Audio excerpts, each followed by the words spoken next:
Me.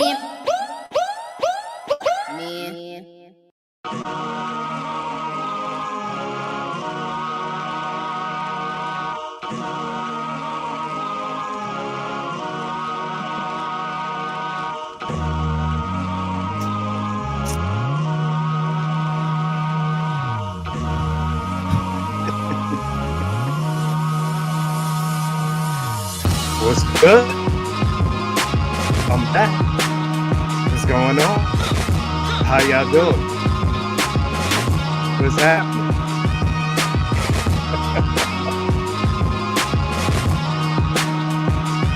Man, oh man.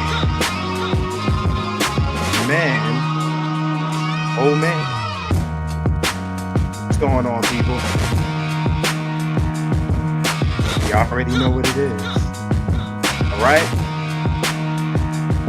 Eloquently petty, articulate assholery, uppity Negro swag. This is the KeepItOneHunned channel. Very interesting week we've had this week. Very interesting week, or at least very interesting week that I've had. Been a very interesting week. A lot going on. Shout out to all my people in the building. It's a Friday, no, pardon me, Saturday Night Live, niggas. Alright? Oh, so much to say tonight, man. So much to say tonight.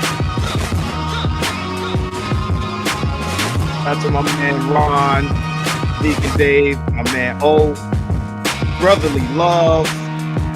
What's going on, bro? Come on, y'all, I see you. All right. My man said Ichiban. My guy back to Japan. Yeah, I went back to Japan. Okay. Shout out to my man Bishop X. He says, in the house for me. In the house for me, man. Shout out to my man, Bay, Lucifer, Bit of Truth Show. Alright, it's 10K.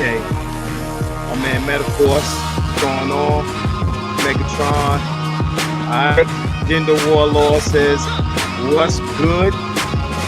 The Gender Warlord. What a name. Alright, the Hawk TV says, nice intro, Marcus. I appreciate that. Alright. B1K, no doubt. Alright, Tori says she can't wait. Hannibal's in the building. I see you. Alright. Says Marcus the Black Samurai is back in the house. Yeah, been in Japan twice now. You know what I'm saying? I wanted to go back. I wanted to go check out a place called Akihabara. Akihabara is where they have all the tech, all the electronics, all the books, the comics, the anime. Got some guns over there too. Guns are illegal in Japan, so their guns over there are like, they look super realistic. We turn this off here, man. We're gonna be saying a few things. Alright. I see you, bro. Alright. Oh yeah, a few shout outs. There's been people hitting me with the cash apps on the back end. I don't want to say nobody's real name though. When y'all hit me with them cash apps, I need y'all to put whatever name y'all want me to shout you out in like the notes or something, so I know. You know what I'm saying? That I know what to say, because I don't like to say people's government names, right? Right. So yeah, man, LB Crypto, I see you.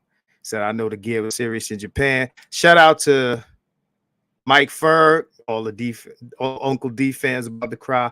Yes, we're gonna be talking about Uncle D tonight. Shout out to Uncle D. What an interesting situation this is. Okay. So yeah, shout out to Mike Ferg for that super chat. I appreciate you, bro. All right. It's not, I don't know if it's going to be that serious. I don't know. Because what I'm going to aim to do right here is this ain't going to be no just flat out roasting session of Uncle D. We're gonna go through some videos, some posts, and things like that. I caught a lot of heat this week from the fans of Dennis Spurling Esquire. Let's say the name. Let's get it out the way. Let's say the name. I caught a lot of heat from the fans of Dennis Spurling Esquire. You have heard his name mentioned on this channel before. I'm not gonna act like, because I don't act like shit. I'm not gonna act like that in past videos. I have not called that man's name out. And for the most part, I call that man's name out because we have not only differences in ideology, but it gets deeper than that, as we will go into. You understand what I'm saying? Toy, I see you. She's putting all the flame up. So check this out. The flight to Japan from LA is 12 hours. It's a 12-hour flight. 12-hour flight. I left. What date was that? I left on might have been a Tuesday. I forget the day of the of the week that I left, right? I'm on the, first I fly to LA and then I fly to Japan. I'm on the plane, knocked out, man. I'm knocked out. I wake up and I decide to connect my phone to the internet on the plane. So I connect my phone to the internet on the plane, excuse me, and I'm getting all these DMs. Shout out to Mike Ferg, shout out to Bishop X, y'all know what I'm talking about. I'm getting all these DMs. My shit going crazy. I'm like, yo, what the fuck is happening? And I'm getting it from all types of different people. Like, yo, man, who kicked Dennis Spurling out of the manosphere? Right? I'm like, I don't know who kicked him out of the manosphere. The second question is, why the fuck are you asking me? Right? He's like, yo, I heard, I get hit another hit. Yo, man, I heard Uncle D got kicked out of the manosphere. Like, okay, something's happening right now. Something's happening, right? So then I get it that my man is live streaming, right?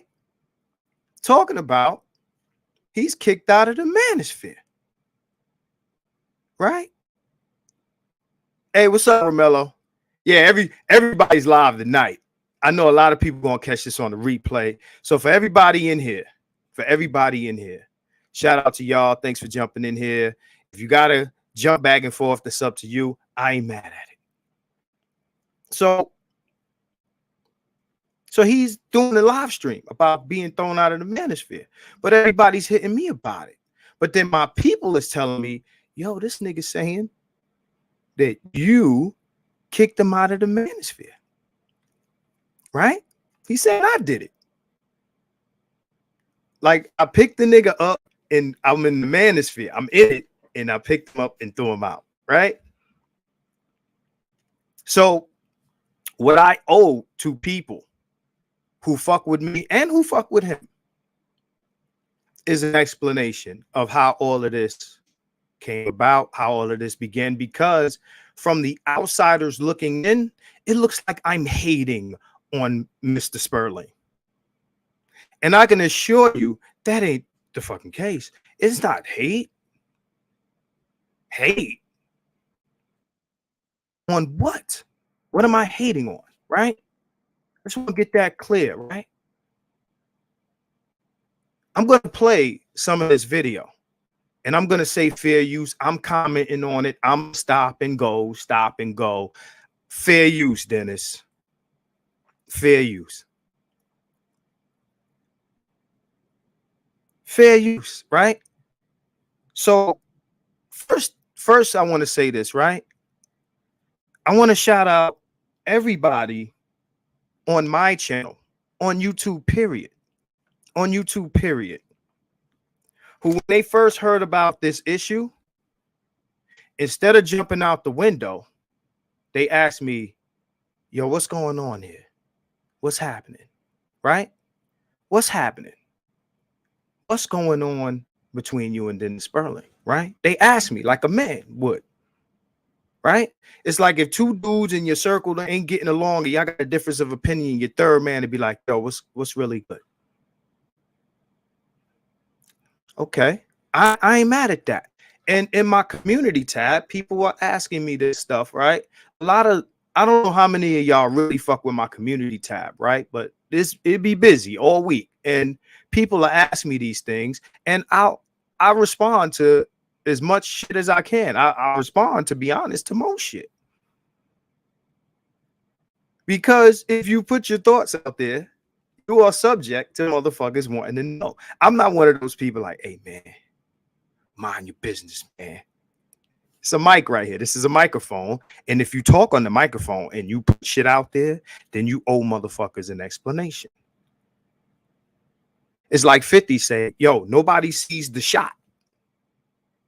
They see you shoot back, and then they think, oh, he's starting shit. He's hating, or he's just, understand, this ain't beef. Beef. Let me tell you what beef is. Beef is when you threaten my people. Beef is when you threaten me. That's what beef is. That's what beef is. Okay? Dennis didn't make a threat to me. He didn't threaten my family. He didn't threaten my money. He, in his own way, defended himself from, I guess, my perceived attack, which, depending on how you feel about it, is or isn't an attack of him, or how he feels about certain things, right? Right? Now, for everybody who just jumped out the window, right? Everybody who just jumped out the window, if you've been following me and listening to me talk, I would hope that to some degree you could consider me a stand-up nigga. So with that being the case, and to be honest, Bay, who knows me, how many years has it been, Bay? How many years has it been, Bay?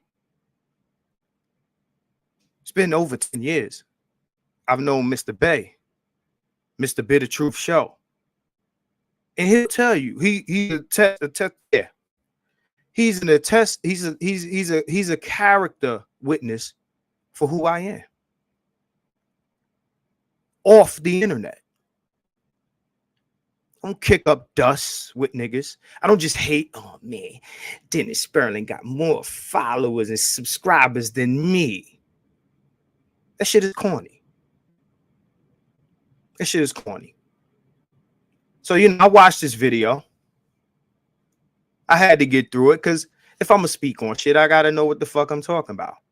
I got to know what was said. Mind you, I'm on this 12-hour flight and I'm hearing all this shit. Everybody's watching the video on my behalf. I'm in the air. I can't see. I'm not paying $30 for internet, because when you're on a flight, on a Delta flight, you can text and message, but you got to pay to browse. I'm not paying $30 to browse, to entertain a internet beef. I'll deal with that when I'm on the ground or when I return to the country. I went to Japan and I did Japan. For anybody that was like, yo, man, your Mark ain't saying nothing.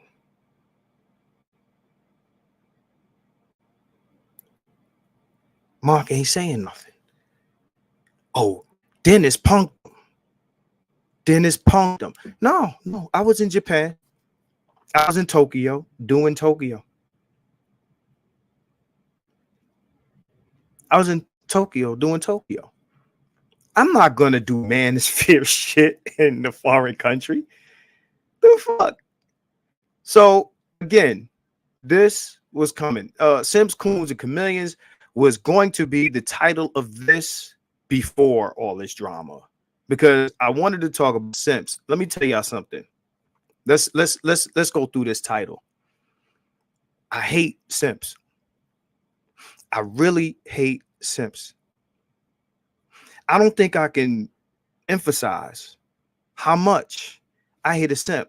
Bro, a simp is not, oh, because I'm married or I respect my woman and shit like that. No, that's not what a simp is. Okay? I don't like simps. And when I hear simp language, or if I smell simp, smells like simp in here, then I'm going to, you ever see Inglorious Bastards? You remember Christoph Waltz's character in that? See, I'm going that way because I don't want to say the word. Okay? I am the Christoph Waltz of the Simps.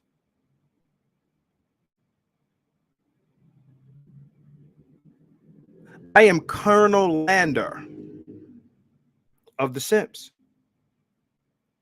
Okay? Furthermore, for anybody who thinks I mentioned Dennis's name so I can build my channel, so I could build my channel, y'all don't understand how this shit works. Y'all don't understand how politics works, right? If I call out a man with a bigger following than me, I lose more than I gain. Understand, this ain't hip hop. This ain't hip hop. This ain't rap. I lose. I stand to lose more than I gain.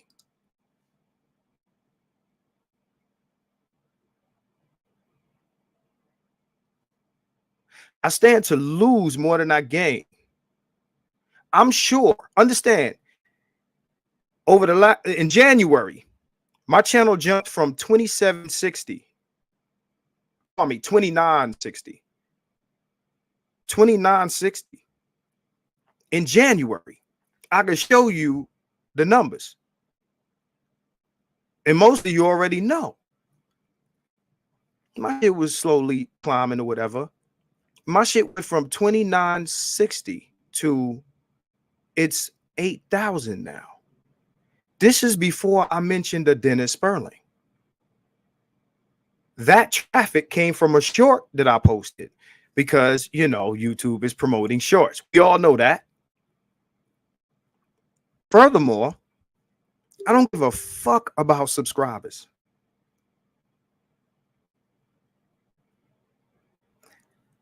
I want to clarify that so y'all don't misunderstand. I give a fuck about my subscribers, but I don't give a fuck about gaining, losing subscribers when it comes to what the fuck I say on this shit right here. This is the Keep It 100 channel. Shout out to Wannabe Mystic. You keep it real, man. You, BGS, Green Gorilla, and Dr. Johnson are some of the few brothers who actually bring truth and not just useless gossip. Salute. I appreciate that. Shout out. And I had planned to say this at the top of the broadcast. Shout out to BGS. Shout out to Green Gorilla. Shout out to Dr. Johnson. Shout out to Ronald Neal. Okay? It's a few others. Shout out to my man Shane. Shout out to my man Megatron. Shout out to Hassani. Shout out to my man Mike Ferg. I appreciate you, Wannabe Mystic, for that super chat. Nah, you good. I'll read your shit correct. As soon as I saw it, I knew what you meant. I want to say that the men whose names I mentioned ain't got shit to do with anything I'm going to say. I don't drag people into my shit. I don't drag people into my shit. I say what I say. It comes from here and me, and here alone. It comes from me.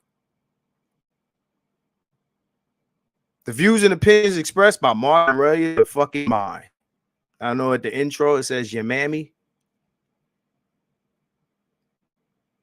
but it's mine. Those guys brought me in here. I am loyal to those guys. Shout out to the Bitter Truth Show, who I will not forget. The first time most of you seen my face was on his channel. I'm not here to tell you who to follow or who not to follow. I'm not here to do that. But understand, I keep it 100.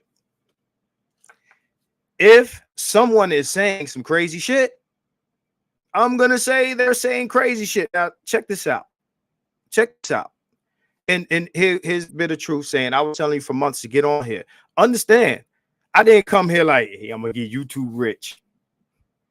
Bay will tell you. BGS will tell you. The videos are still up, nigga. You need to get on YouTube. So all of this shit, because I'm going to play the video.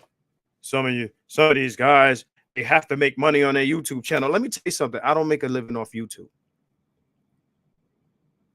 And shout out to Bernard Riley. There are guys who, because of their affiliation with me, because they help promote me, because there's a few videos on my channel from when I started doing YouTube that nobody was looking at. I'm like, nobody's looking at these shits. Why am I doing these shits? And then BGS and these motherfuckers started sharing my shit and promoting my shit and promoting my shit. And the reason I hit 1,000 is because of them niggas. You know, it'd be nice if it was my fucking charm, but it was them. Because y'all fuck with them, y'all fuck with me. They co-sign me. You know how this shit go. The co-sign is a big fucking deal. And I say that a lot. When the show starts, you see their names. Okay? I subscribe to loyalty. I do not subscribe to a hierarchy based on clout, based on how many subs you got, how long you been on this motherfucker. I don't care about none of that. The funny thing is, me and Bay often disagree. That's my man. Me and BGS have had differences of opinion before. We ain't bumping heads.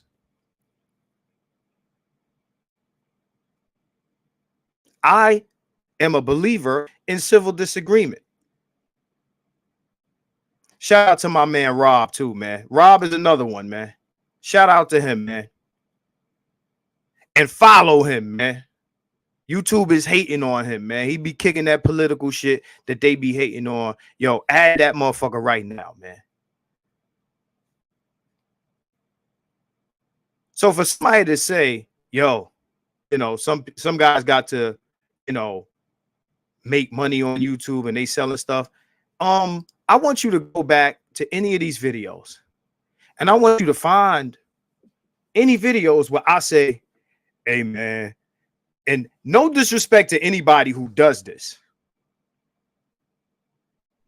I don't think I have one video where I ask for a super chat. I say I appreciate them, but I don't think that I have one video in the I don't know how many videos that I posted. I don't think there's one video where I've said donate to the channel. Now I have a video that says be a member of the channel, but donate? No, not one. Not in on none of my lives, none of my pre-records, nothing. I ask for likes. If y'all hit me up, that's cool. I appreciate the all support. I don't listen. I don't even have a collar to turn down, but I don't turn down no bread. But I'm not going to push you to give me bread. I'm here for the conversation. I was on Facebook for what 12 years having this same manosphere conversation. We used to do blog talk 12 years ago. Me and Tanya TKO debating. I got the links. They're still up. 12 plus years ago. I've been doing this forever. My red pill reality awareness is from childhood, before there was such a term, before there was a Matrix movie. There's nothing fake here. We're going to go into one of these videos. I hope I got a lot to say tonight, and I hope that I don't forget none of it because, yeah, man, shit can get lost. But let's address Dennis, who, again, it's not beef. It's not beef. We from the streets. I know what beef is. Beef is I'll see you when I see you, and I don't have that energy for Dennis. Nobody's hating on Dennis. He's like, oh, you know, I got money, I got bitches. Nigga, I got money and bitches too.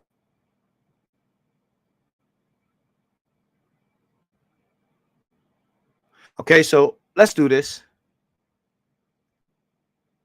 We're going to start off with the video that he made about the Blizzard King leaving the manosphere, right? We're going to start off with that. So let's go. Good evening, everybody. This is Dennis Spurling, and I would like to welcome you all to this broadcast. I had not intended to speak tonight. I actually intended to take the night off. I promised my fiance that I'd take her dancing. As you guys know, I suffered an injury practicing jiu-jitsu, hurt my back, and in training for my blue belt. And so today is the first day that I was able to actually go back to my other martial arts class.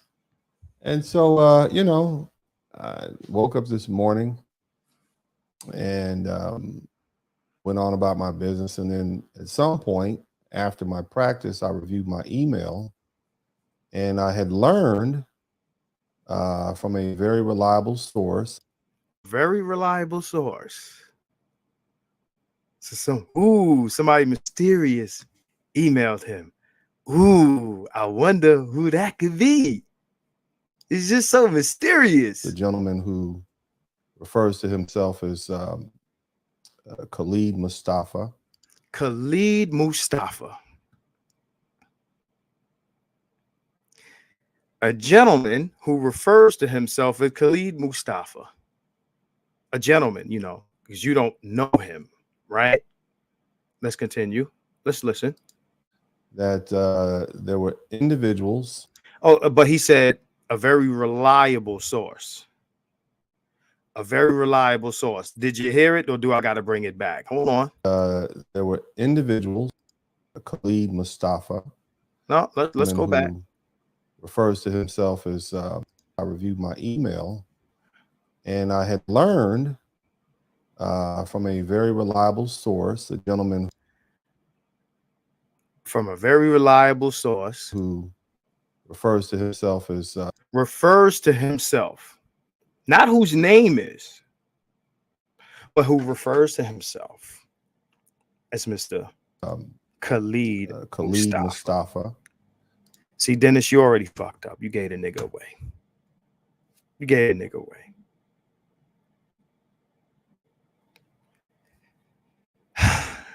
Come on, black men, we must do better. Let's go. That there were individuals, so-called leaders of the black manosphere, who were, as he says, coming for me. Leaders, let's leaders of the black manosphere. Maul, what's going on? I see you. Yeah, we in here with this. We in here. So-called leaders of the black manosphere. Let's continue. Getting ready to expose your shit wide open. Expose Dennis Spurling. Dennis Spurling is a public person. There's nothing to expose. We know everything we need to know about him. He's not hiding. He is who he is. We know who he is. Let's continue. Open. But they're going to tell you they aren't. He says, fam, just looking out, real shit. They're on your ass, son. They said you're not a passport, nor have, and I'm assuming they mean passport bro. I'm not a passport bro and never have been. So, nevertheless, after giving it some thought and talking to my fiance and my family, what I've decided to do is take them up on their offer. And I am at this point informing those leaders that I will no longer refer to myself as a member of the black manosphere. So let's pause this. So this man had a meeting with his fiance. Two things I want you to remember. Shout out to Maul, Aaron. I see you. You know, I got 3 of my members commenting back to back. So he conferred with his wife on this, you know, this life-altering decision to leave the Black manosphere, right? I don't know how long any of you guys have been watching Dennis. Understand, I have Dennis on my Facebook. I have Dennis. I still follow him. I'm still sub to Dennis on YouTube. I didn't delete him. He didn't block me. I didn't block him because there's no beef. This is some funny shit. This is you know, this is like boxing. This WWF ass shit. So he met with his wife. And they made a decision for him to leave the manosphere because the manosphere leaders had a meeting. What's up, GG? I see you.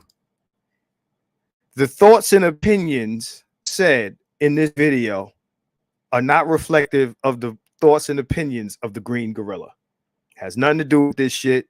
My man is on the side eating popcorn. Okay, he said, "What's cracking?" I got to hear this shit. So yeah, so yes, so him and his wife, he met with his wife, said, "Babe, I gotta talk to you. Babe, I gotta talk to you.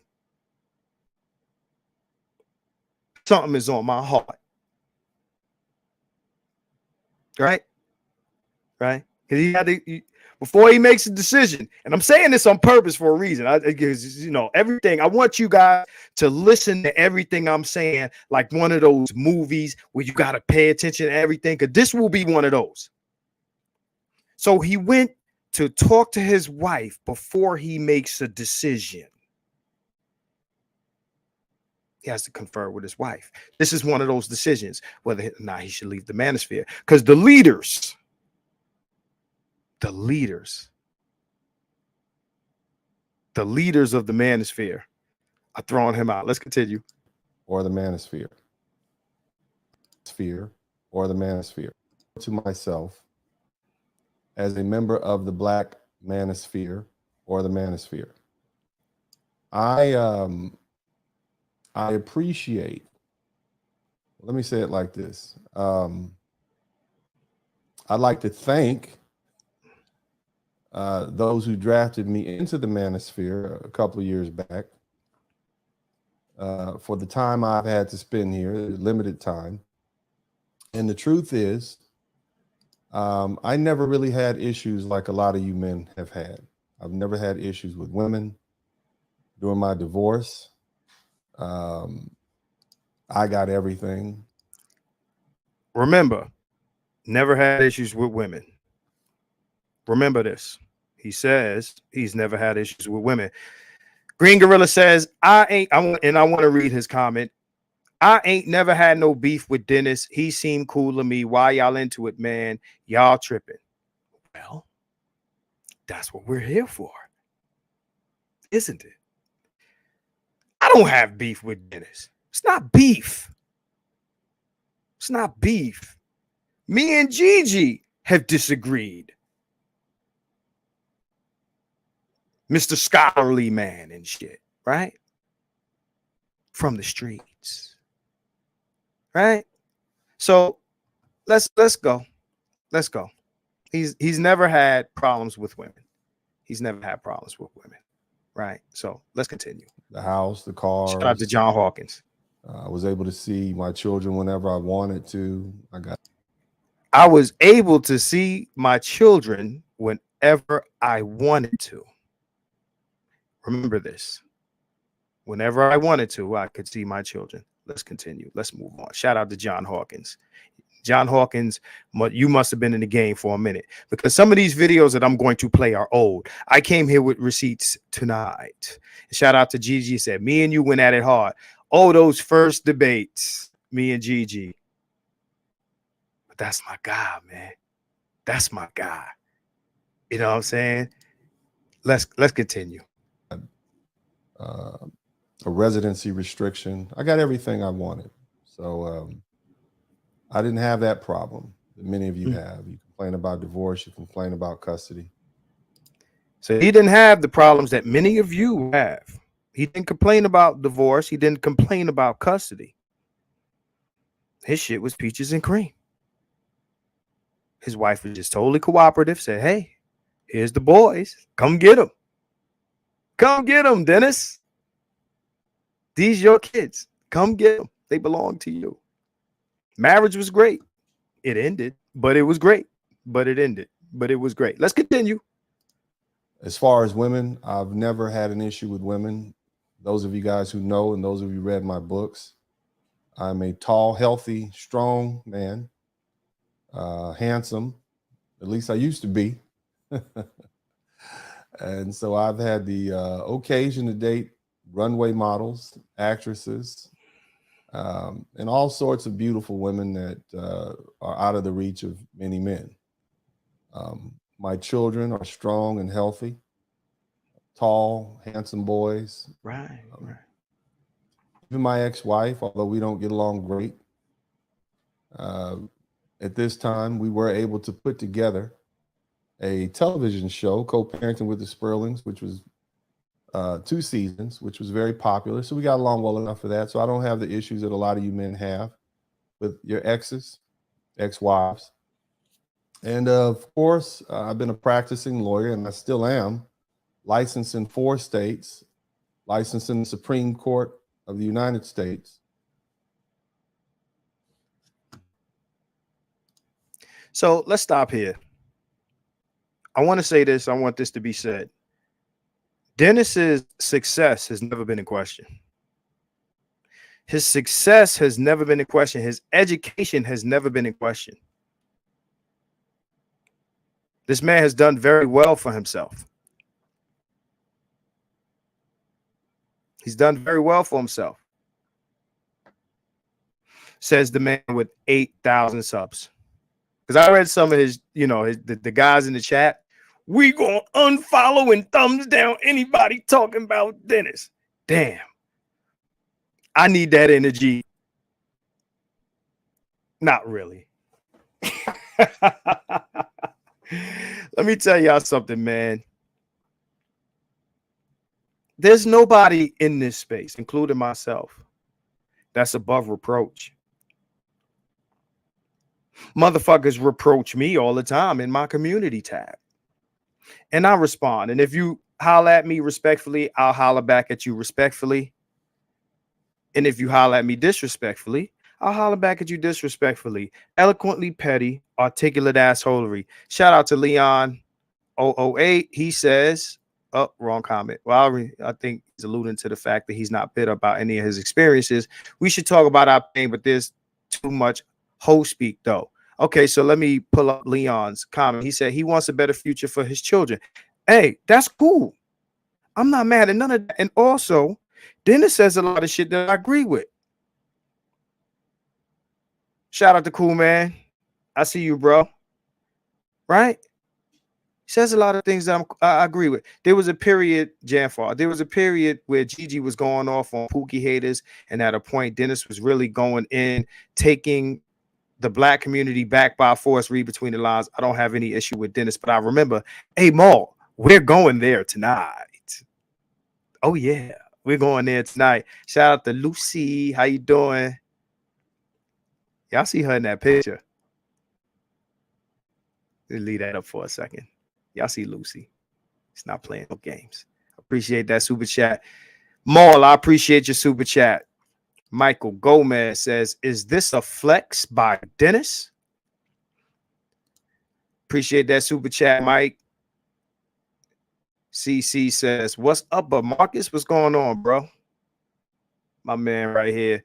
So what I'm saying is, I don't have a problem with this. This man has done very well for himself. So, it's cool. That's all good. But what is all this? The members can. This is, Dennis has a very vivid imagination. Like, there's a lot of theater in this shit here. it's a lot of theater in this video that he's put up there. That, you know, the leaders of the manosphere have joined together to throw him out. Who can throw anybody out of man? And I would like somebody to point out a video where I claim to be the leader or a leader of anything. Find that video. Do me the favor. Find the video, right? So, And hold on. This will be another one. So, find me a video where I claim to do that. Find me a video where I said Dennis couldn't speak red pill talking points, or that he stole red pill talking points. Find me the video where that you know, anything that he's saying that substantiates anything he's saying.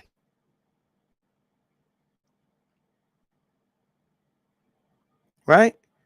This is a dude that raps too. He be in the studio and shit.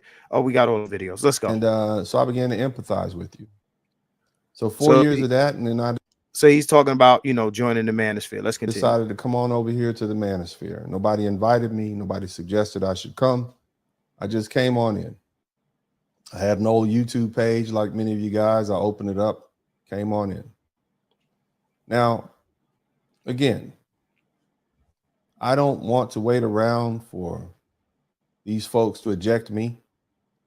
And I don't understand why, but I have read some of the notes, some of the emails that have been passed around. And according to the manosphere official, The manosphere official, who's that? Contacted me, I helped promote the gender war between The manosphere is the gender war. So what manosphere official contacted you to say that you're a problem because you promote the gender war? Black men and black women. I am an agent of chaos. Who sees Dennis as an agent of chaos? I mean, he says, "Oh, I'm the bad guy." This video is entitled "Say Goodbye to the Bad Guy" or some shit like that. Right? I'm just saying, right? Say goodbye to the bad guy. Is he really the bad guy? We're gonna see tonight. And so I humbly apologize for bringing harm to the prestigious, pristine name of the Black manosphere. My man is being extremely facetious here. But I go to the video and the comments is going crazy, like they taking this motherfucker like, you know what I'm saying? Like dead ass serious. John Hawkins says, challenge Dennis to a rap battle and be done with it. He has to think he is KRS-One with that Caribbean shit. Probably not. Probably not going to challenge him to a rap battle. Unless he writes some shit about me, because that's how the other shit went. That motherfucker. See, a lot of people don't know that rap teriyaki, you know, fried teriyaki simp was a response. It wasn't a diss. Like I just came out and said and did that, right? I was a response, right? So yeah, John, I appreciate you, my man. Thank you for the $20 super chat. See, I appreciate the money. I just don't. You know, hey man, let me hold $20. Right, Mark is gonna release that track and wash his man. No, I'm not gonna do that. I don't gonna do that. I hope this is the last of it, man. I hope this is the last of it. He said he's the gender war law says I was the official. Okay, Bin Laden said I am Iron Man, right? So yeah. So Abdullah bin Bobby says, in Dennis's defense, he did use leaders in quotes, if that counts for anything. Understand, sir. And I feel you. But we got a lot of weird motherfuckers on this internet who take shit very seriously. Like even when you're being facetious, and I know facetiousness when I hear it, I can hear it in his tone. Like he's being facetious. It's not like it's text and you got to figure out the tone of the text. No, he's talking on camera. I see his face and I hear the tone, and my intelligence, my emotional intelligence reads facetiousness. It's facetious, but a lot of motherfuckers like, oh my God, please don't leave. Look, I'm gonna put the link to the video, this video, in the description when this is done. And I want you to go, because the chat is still in. I want you to read some of the comments, right? He even tells the guys to come to my channel and follow me, which, first of all, let me say this. And there's a lot of shit that I wanted to start this video off and say, but yo, shout out to Dennis Spurling for mentioning my fucking name, because someone with the amount of subs that he has, typically when they start punching down, they don't call names because they think that's giving people promotion. But in this case, it's not really promotion. My sharp incline in subs suddenly stopped when this happened. And as far as the, you know, mysterious sender of the email is concerned, you're not that mysterious, motherfucker. Now, check this out. And I want to say to you, and I want to look at the camera when I say this to you, Mr. What is it? Khalid Mustafa. This was some slick shit. I will admit. This was some slick shit. And remember last time I said he was smart, right? And you fucking cursed me out for saying he was smart. This was some slick shit, Khalid Mustafa. Khalid Mustafa. This was some slick shit, and I gotta give slick shit credit where slick shit credit is due. The one area that you fucked up is that you were such in a hurry to do this. You didn't let time pass for me to separate this from the issue that we are having. So since you want to be an agent of chaos,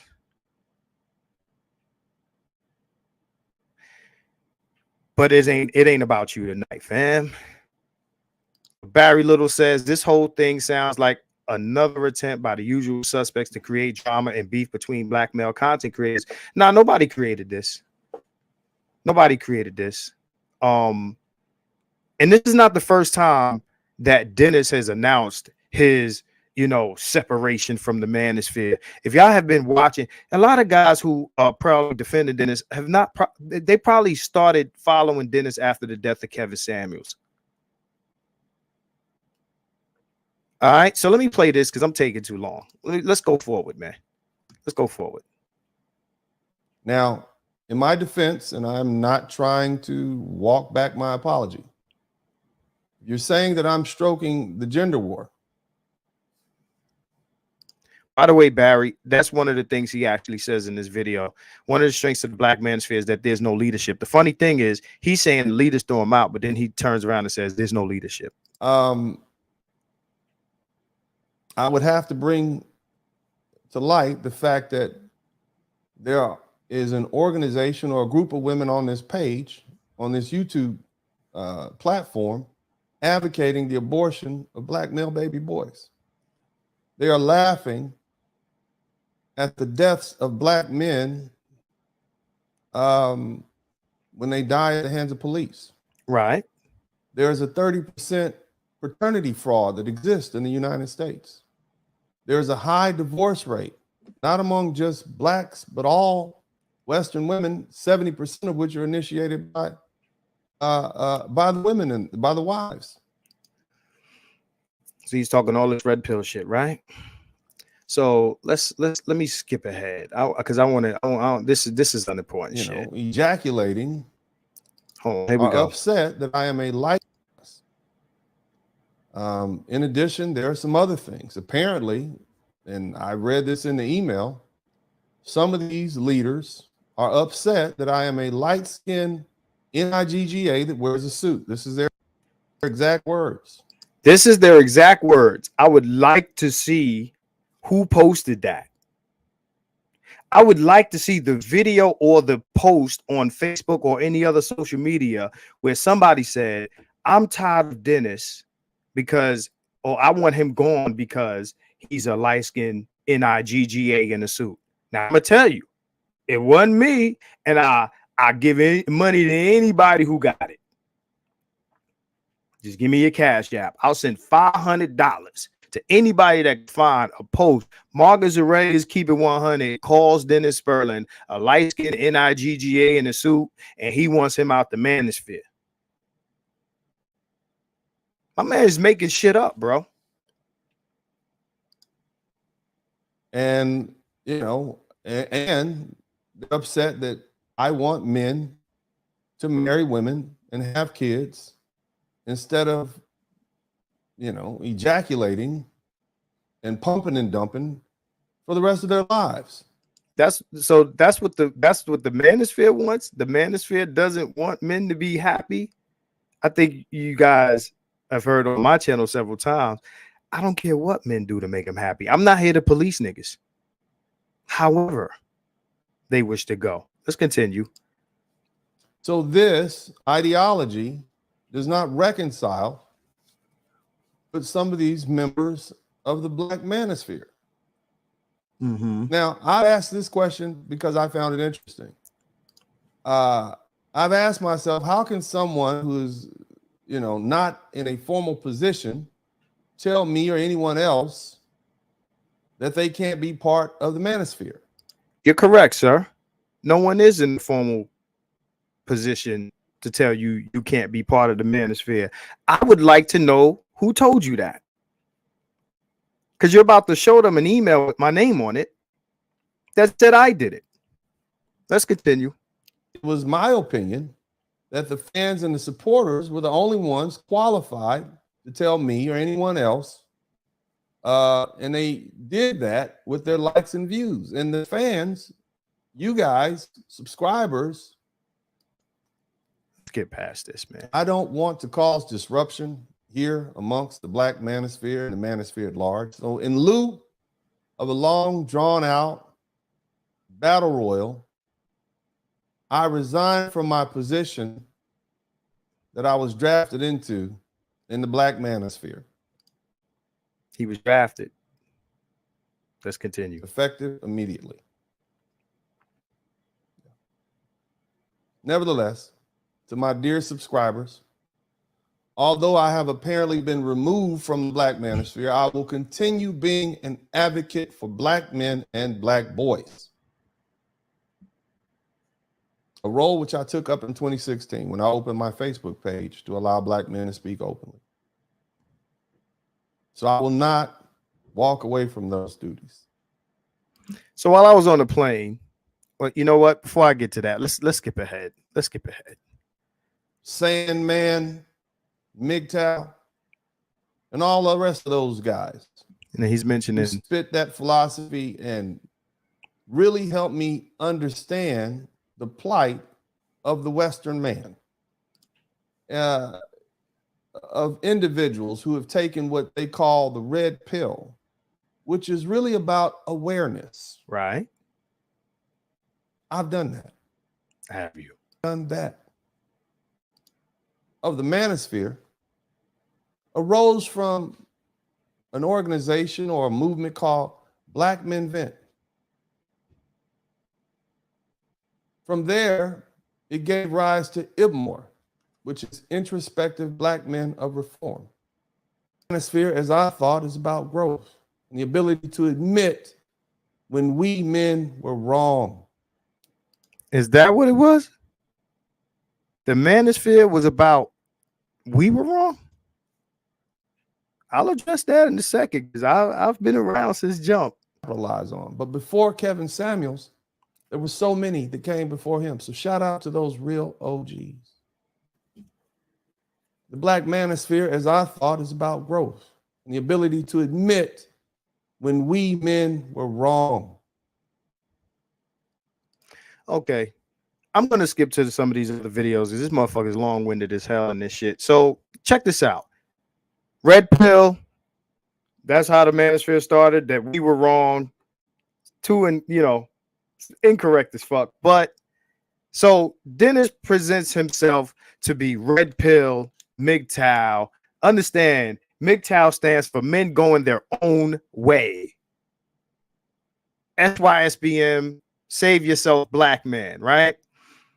Let's get past this because I'll get to the email shit later because he was going to Yeah, play him at 2 times speed. We'll come back to it, bro, because I want to play something else, man. Because people think that, you know, they just started following this dude. They just started following this dude. I want to get to the point where I can show y'all where all of this shit started, right? So let's go here, right? Let's go right here. I want you to hear a conversation between Dennis and he has somebody on his panel. Check this out. This is what these brothers are saying. So this video was entitled "Black Women Are Not Your Enemy." It was entitled "Black Women Are Not Your Enemy." Let's play it. At this point, it can't be around black with leukemia in favor of a chemical company. He said, I think about them as much as I think about me. You know? After working around black women in education management for 17 years, I'm not going to argue with you. So these are comments that people are making to Dennis that they feel black women are their enemy. And Dennis is trying to tell them, no, black women are not our enemy. This is Mr. Red Pill. Check it out. This is what these brothers are saying. At this point, it can't be more obvious. You do anything to better yourself, education being an asset to society. Hell, just speaking proper English, you will get pushback. You follow the stereotype, jail, dope, seeing people as opportunities, you get rewarded with legacy. Right. I do think they are the enemy. This is what these black men are saying. Okay. Unfortunately, this is true. Modern women in general have become a liability instead of He's still reading. These are black men saying that black women are their enemy. And then somebody named question mark is saying they are the enemy and you flip-flopping sucker, Dennis. Look at the comment on the screen. They are the enemy and you a flip-flopping sucker, Dennis. Obviously, somebody feels this way that's watching his shit. I remember this time period where he posted this video, because it's the video that kind of, you know, during the COVID era, he was, you know, getting on motherfuckers for not taking the vaccine. Right. But yeah, they are the enemy and you're a flip-flopping sucker, Dennis, because he's defending black women in this video. John Hawkins says Dennis is just an agent. He is chaotic. Dennis is a talented 10th high yellow Negro dude. He rode KS's jock. He got subs, and now he's running off with the bag. John Hawkins, you said it, I didn't. Now I'm gonna say this with this thing, because at some point Dennis is gonna highlight the talented 10th shit, right?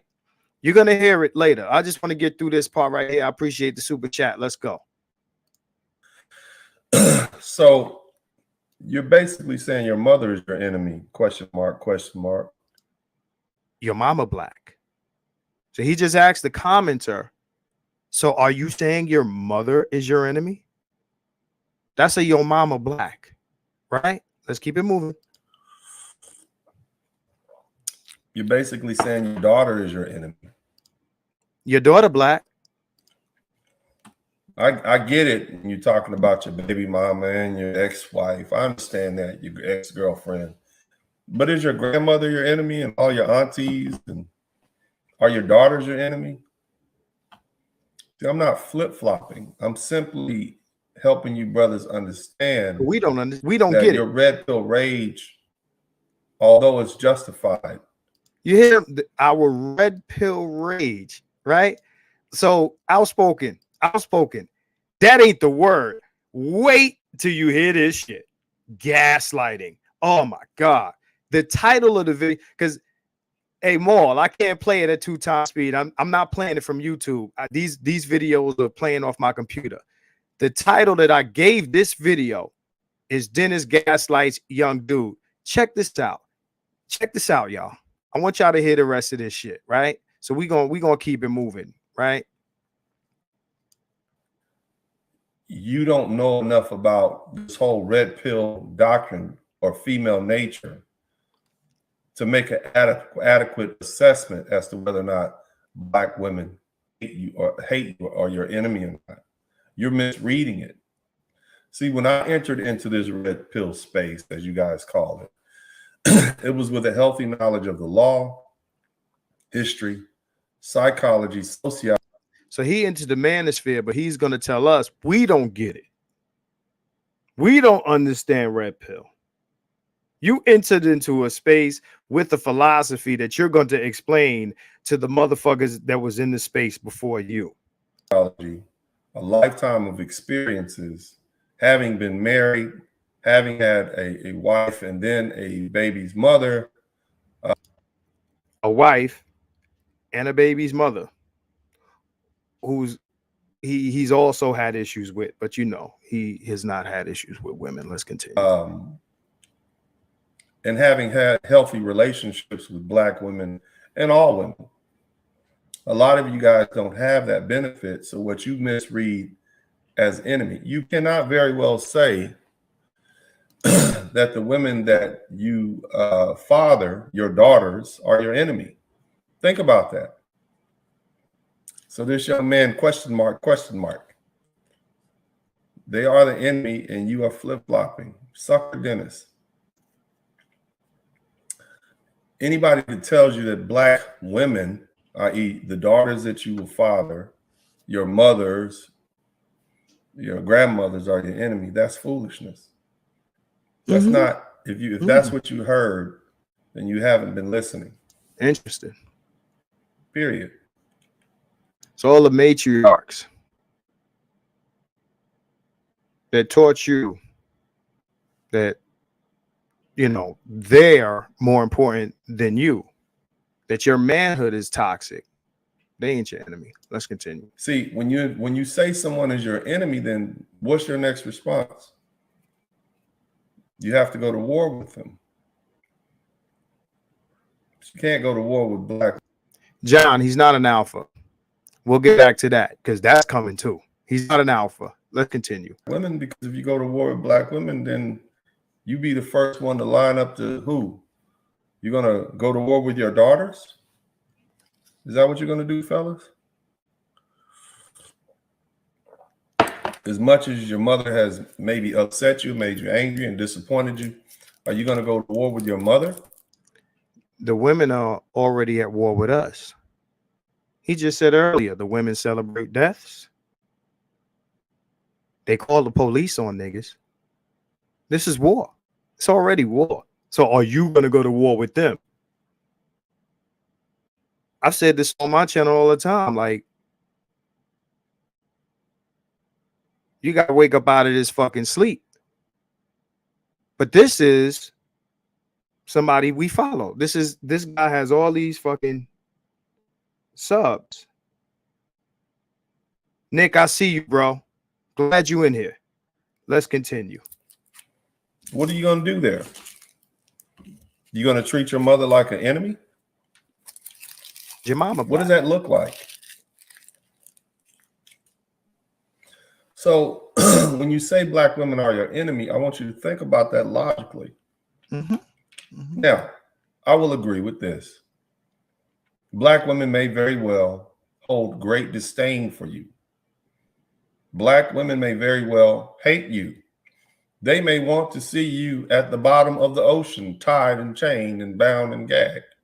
But they're not your enemy, though. They may want to see you locked up, beaten and punished, and shot and killed.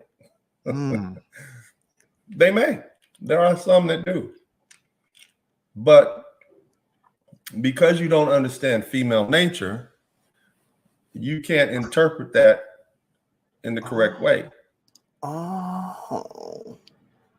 So they want me at the bottom of the ocean. They want me dead. They want all this shit that happened to me. But I'm lost. Like, it's me, right? I'm lost because, you know, I just don't understand the nature of females. So they're not my enemy because their nature. Right? So let's continue. Mind you, the intention of this video is to not slander him, but to let him speak and to let the intelligent among us watch, and you call it. Fuck getting on here saying Dennis is this and Dennis is that. I want to see if you guys reached the same conclusion I reached. I'm gonna let Dennis talk. And if I'm lost, then somebody explain to me, yo, Marcus, you don't understand. But see, the thing is, what you got to understand, Marcus, start out a sentence like that and tell me if I don't get it. So let's continue. They're disgusted by you. They're disgusted by us. And in under female nature, that's acceptable. Mm-hmm. They call you bullet bags. They tell you that they're going to abort black babies. And for some of you who haven't taken enough red pills, as you call it, mm-hmm. Mm-hmm. for some of you that don't understand psychology and sociology and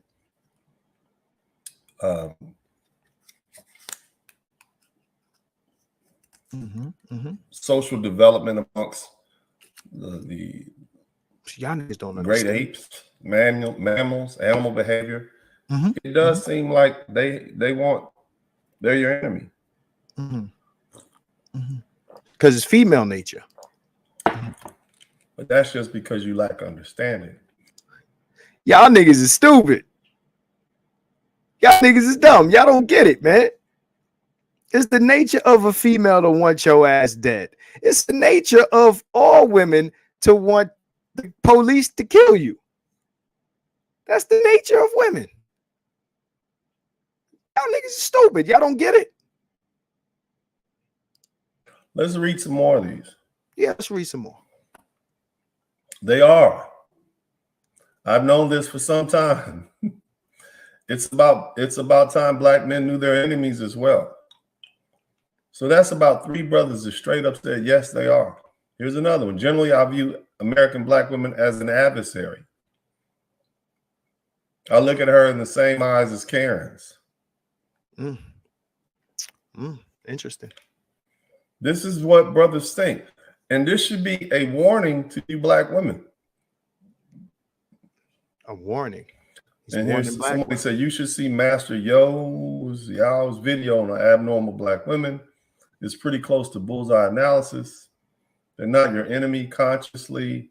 They're more like behaving on autopilot based on the access allowed by the environment. It's primitive. The primitive dominant behavior never leaves. It's just to environments. Okay. All of my worst problems have come from dealing with black women as a child and as an adult.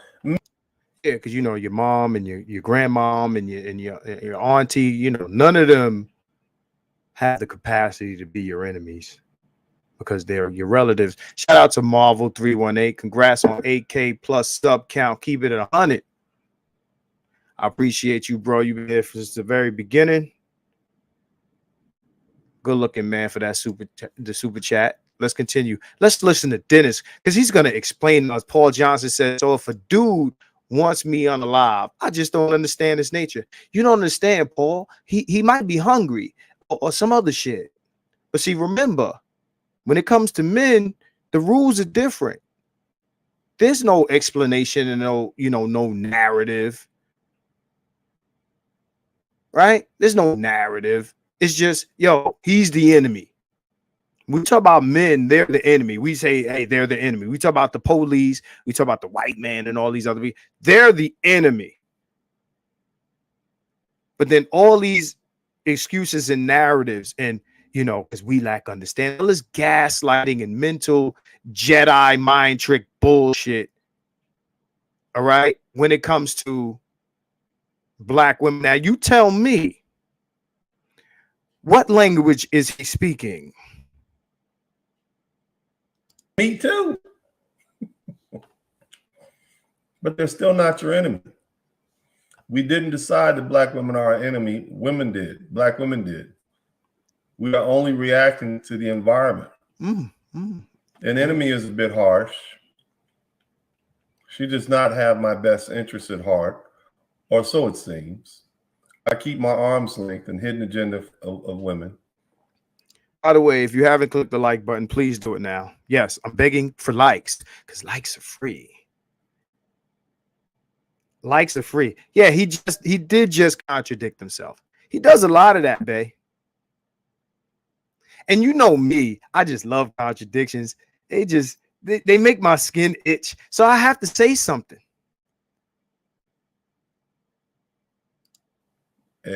Women is what I fear. There's another brother. I had a months-long conversation with a very well-known pro-Black female content creator. Mm-hmm. We talked about a wide range of issues, mostly about the state of Black community. From those conversations, I have concluded that they have always been our enemy.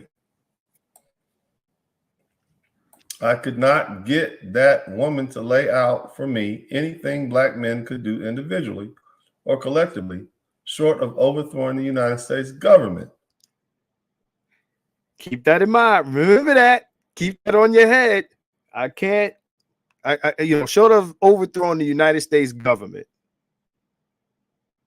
Now, y'all know where we've heard that one before. I'm going to hold that one for later. That would garner her admiration and respect. Her contention is that no matter how successful we Black men are or become, we are dominated and subjugated. He means not subjected. We conquered niggas. We're conquered niggas. Okay, let's probably continue. Means subjugated by white men. He cannot just be happy. In America with Black women, we have to do what China cannot do, or we are dominated. Uncle D, they don't belong to us. They never did. That's right.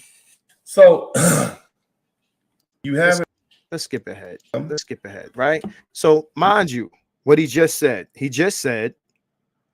you know, that the man in the the comment said, you know, nothing short of overthrowing the U.S. government will garner their respect, right? So let's go to another video because this is slide day, class. Y'all niggas just don't get it, man. Y'all don't understand, man. It's female nature.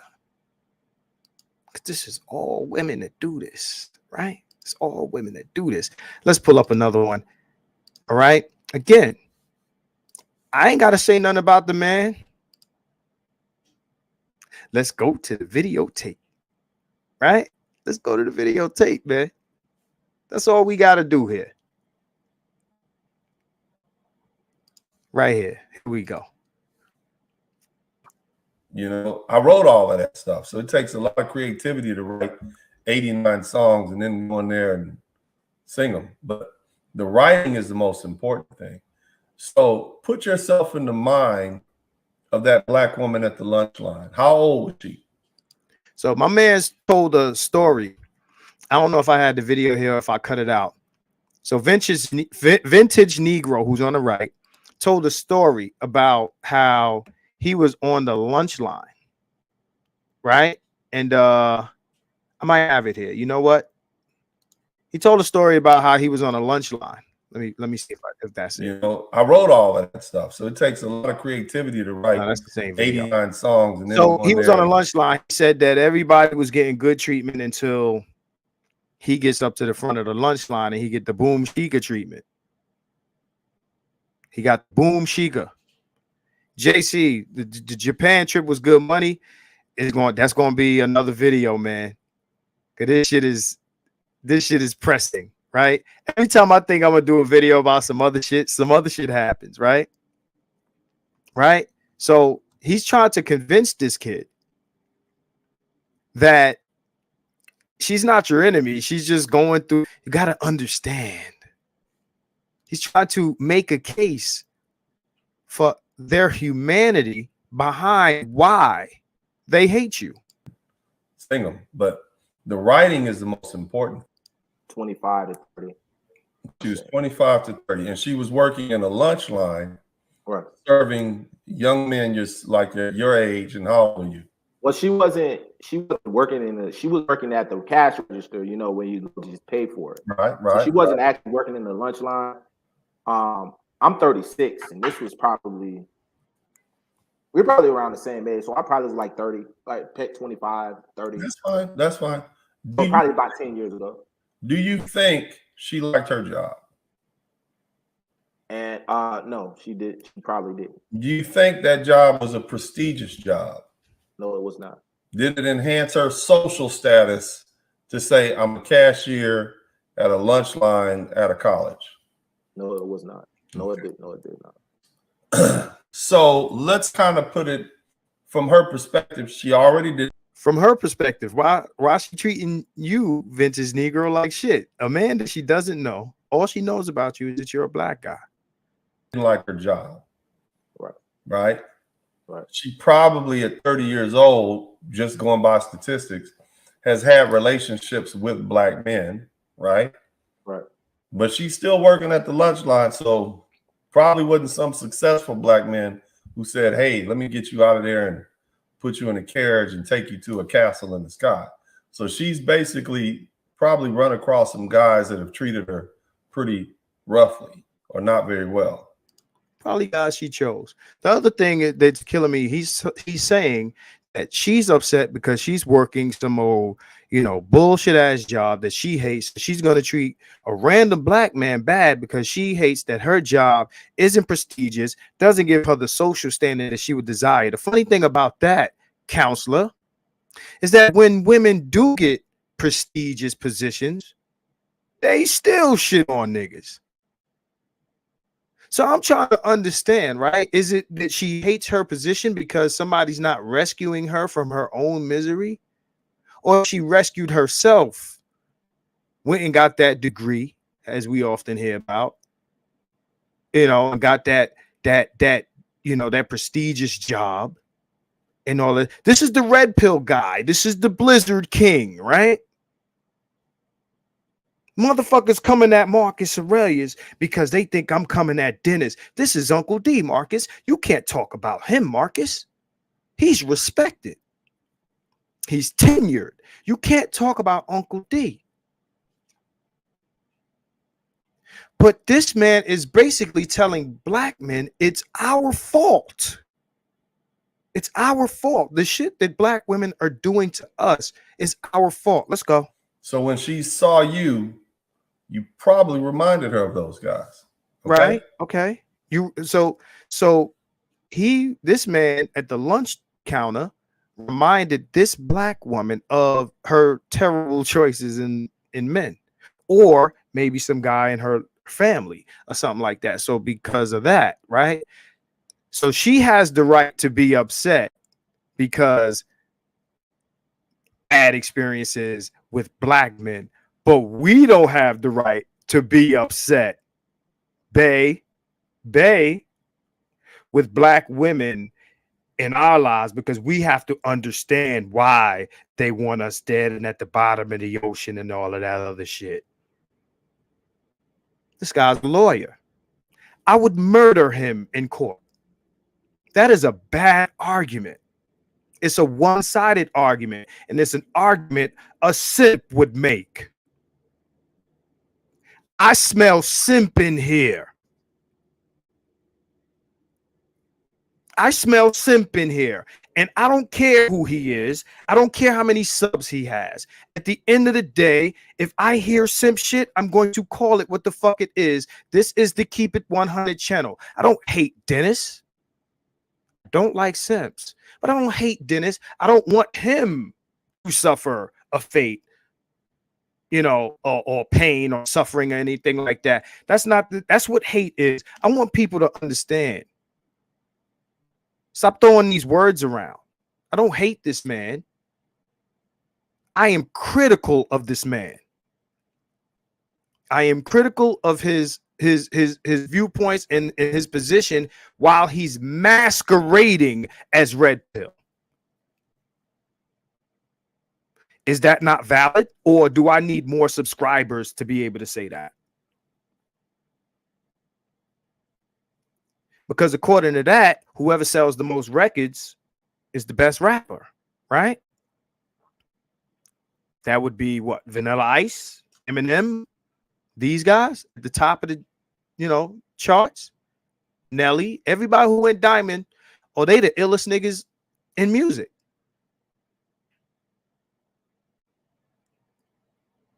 Dennis is a bigger name on YouTube than Marcus Aurelius. I don't win by saying his name. I'm not trying to win by saying his name. I'm just keeping it 100. So let's continue. Let's listen to him gaslight this. And this guy, I feel bad for Vintage Negro. These guys look up to this man. They look up to this man. This is simp training that we're watching. This is simp training that we're watching. He's training this guy. On top of that, she's heard everything that she's heard about black men in the media. Now you hit something important, disgust. Describe something that disgusts you when you see it. Be a myriad of things. Any abuse of children, dumb. I don't like dumb people. I don't like them, and they truly disgust me. Dumb people really disgust me. Now, what if I want you to think about this exercise? So let's say I drop you in a room and it's filled up with feces on the ground. You can't stand up. You can't sit. It's everywhere. You disgusted, but you're in that room and you stuck with it, right? Right. So you just imagine how your face would look at that point. What an analogy. Feces. What an analogy. Let's continue. Imagine how you would feel. Yes, I would understand. I would be that my face wouldn't look very appealing. Being around feces. Now imagine how black women feel because they are tied to us forever and they're disgusted by us. This man has compared black men to feces. I don't want that to get by without me pointing it out. He did a black men feces analogy.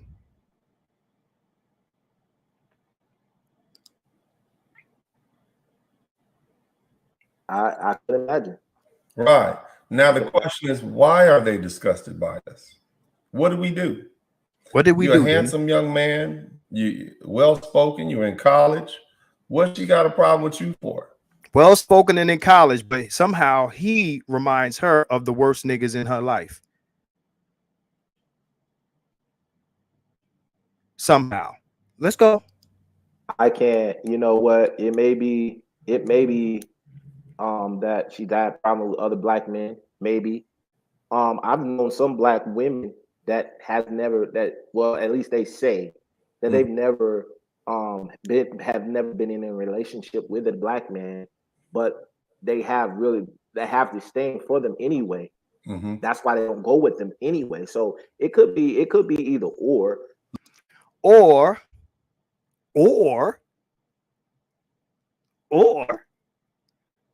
black women have subscribed to W supremacy. Maybe. Then it said what they heard in the media and this and that and etc. Gender war law says also compared us to apes. I didn't catch that, but I'm glad you mentioned it. Yeah. Yeah.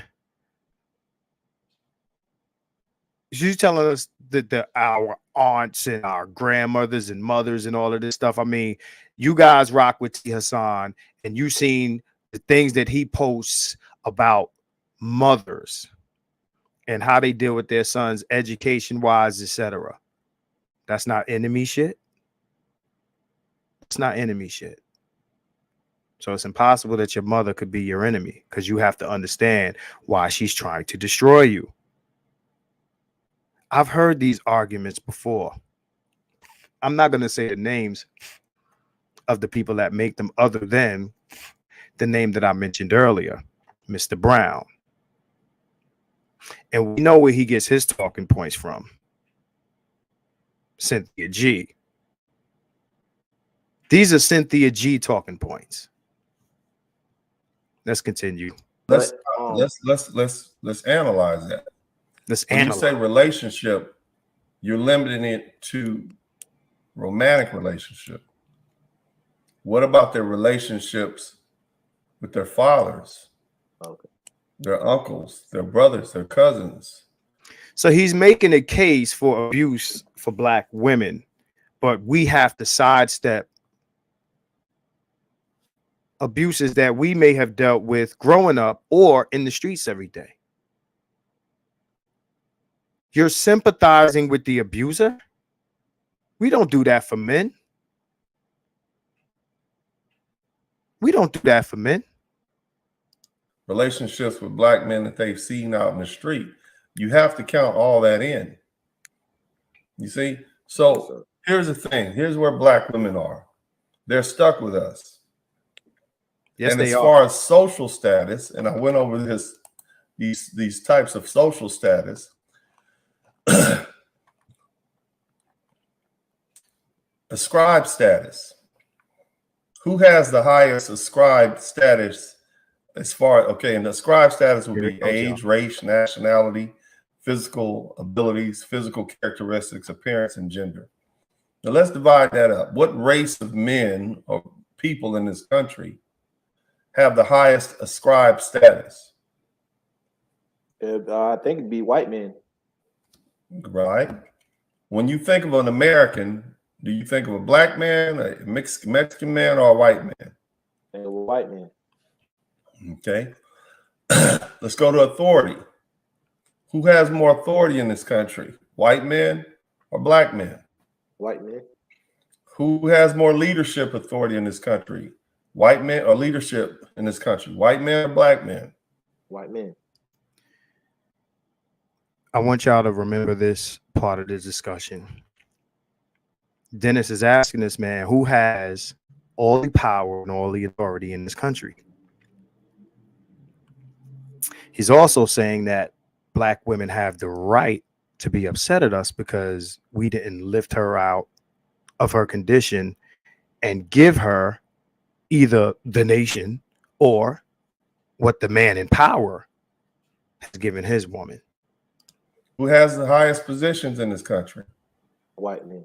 Wealth. White men. Fame. White men.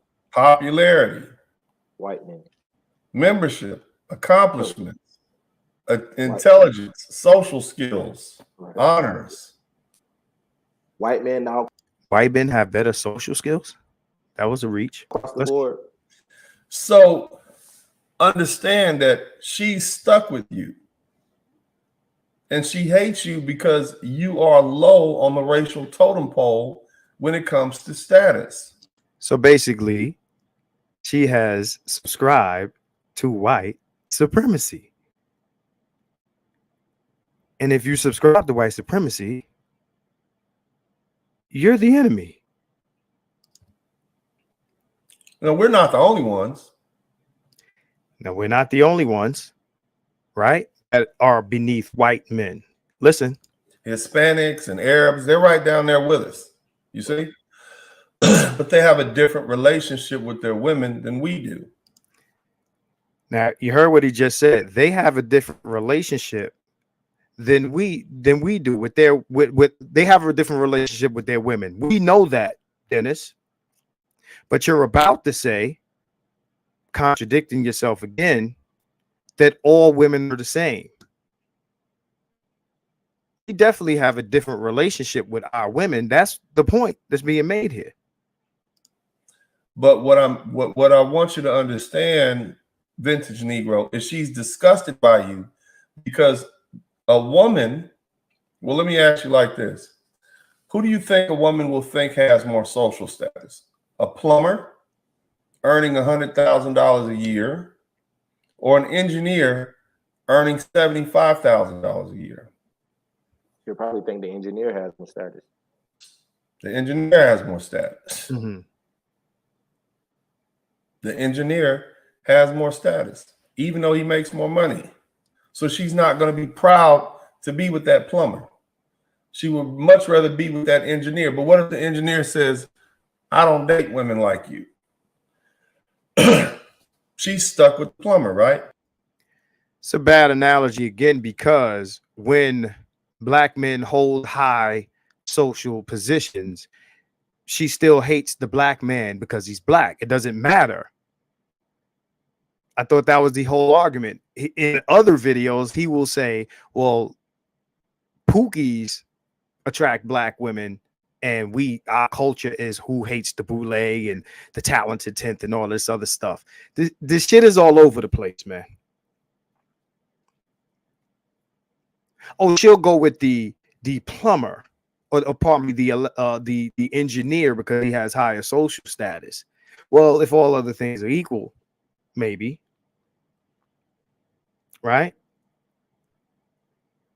I'm just saying, like, if you're going to make that comparison, understand that race takes away from the social status. There are black women that will date bottom shelf Brad. Now, it ain't the job that's giving him the social status, it's his whiteness, right? So that's a bad comparison. It's a bad comparison. Now, he's trying to use the employment as a class thing and compare that to race as a class thing. And yeah, race is definitely a class. But then you're also saying what black men need to do is rise and do this and do this and do this. And it wouldn't matter, because if you're saying they're already resentful of us because of what they see in the news and this and that, understand the same reason why everybody else hates black men. It doesn't matter what suit you wear or vocabulary you use, under any of that shit. This is victim blaming. This is gaslighting at its finest. This is Dennis Spurling, y'all. Right.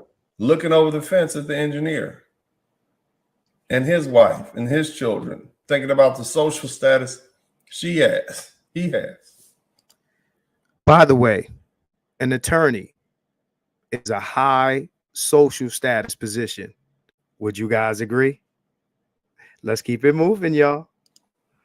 Put yourself in the mindset of these women, especially when you understand female logic. I'm a woman. I have hair, even though it's a weave, it's still long. Shouldn't matter if it grows out my head or not. It's mine. I paid for it. Who cares anyway? We all got vaginas. This is female logic. The only difference between her and me is we just different colors. We the same woman. So he's saying female logic is if all women do this. I want anyone to name me another nationality or ethnicity of women who are wishing their men dead, who are celebrating the deaths of their men, who are dealing with their men this way, who are beneath the social status of white men, because everybody's beneath the social status of white men. Yeah. American-born Asian women are marrying white men to the tune of 52 to 54%, but you never hear them talk down Asian men and hope the cops kill them or hope this and that. Oh, ha, ha, ha. The Chinese man died in a helicopter crash with his daughter. You never see the Latino women talking shit on the Latino men for dating out of, you know, their ethnicity. You don't hear that in any other group. You don't hear that in any other group. I appreciate you, Toy. That's a nice picture.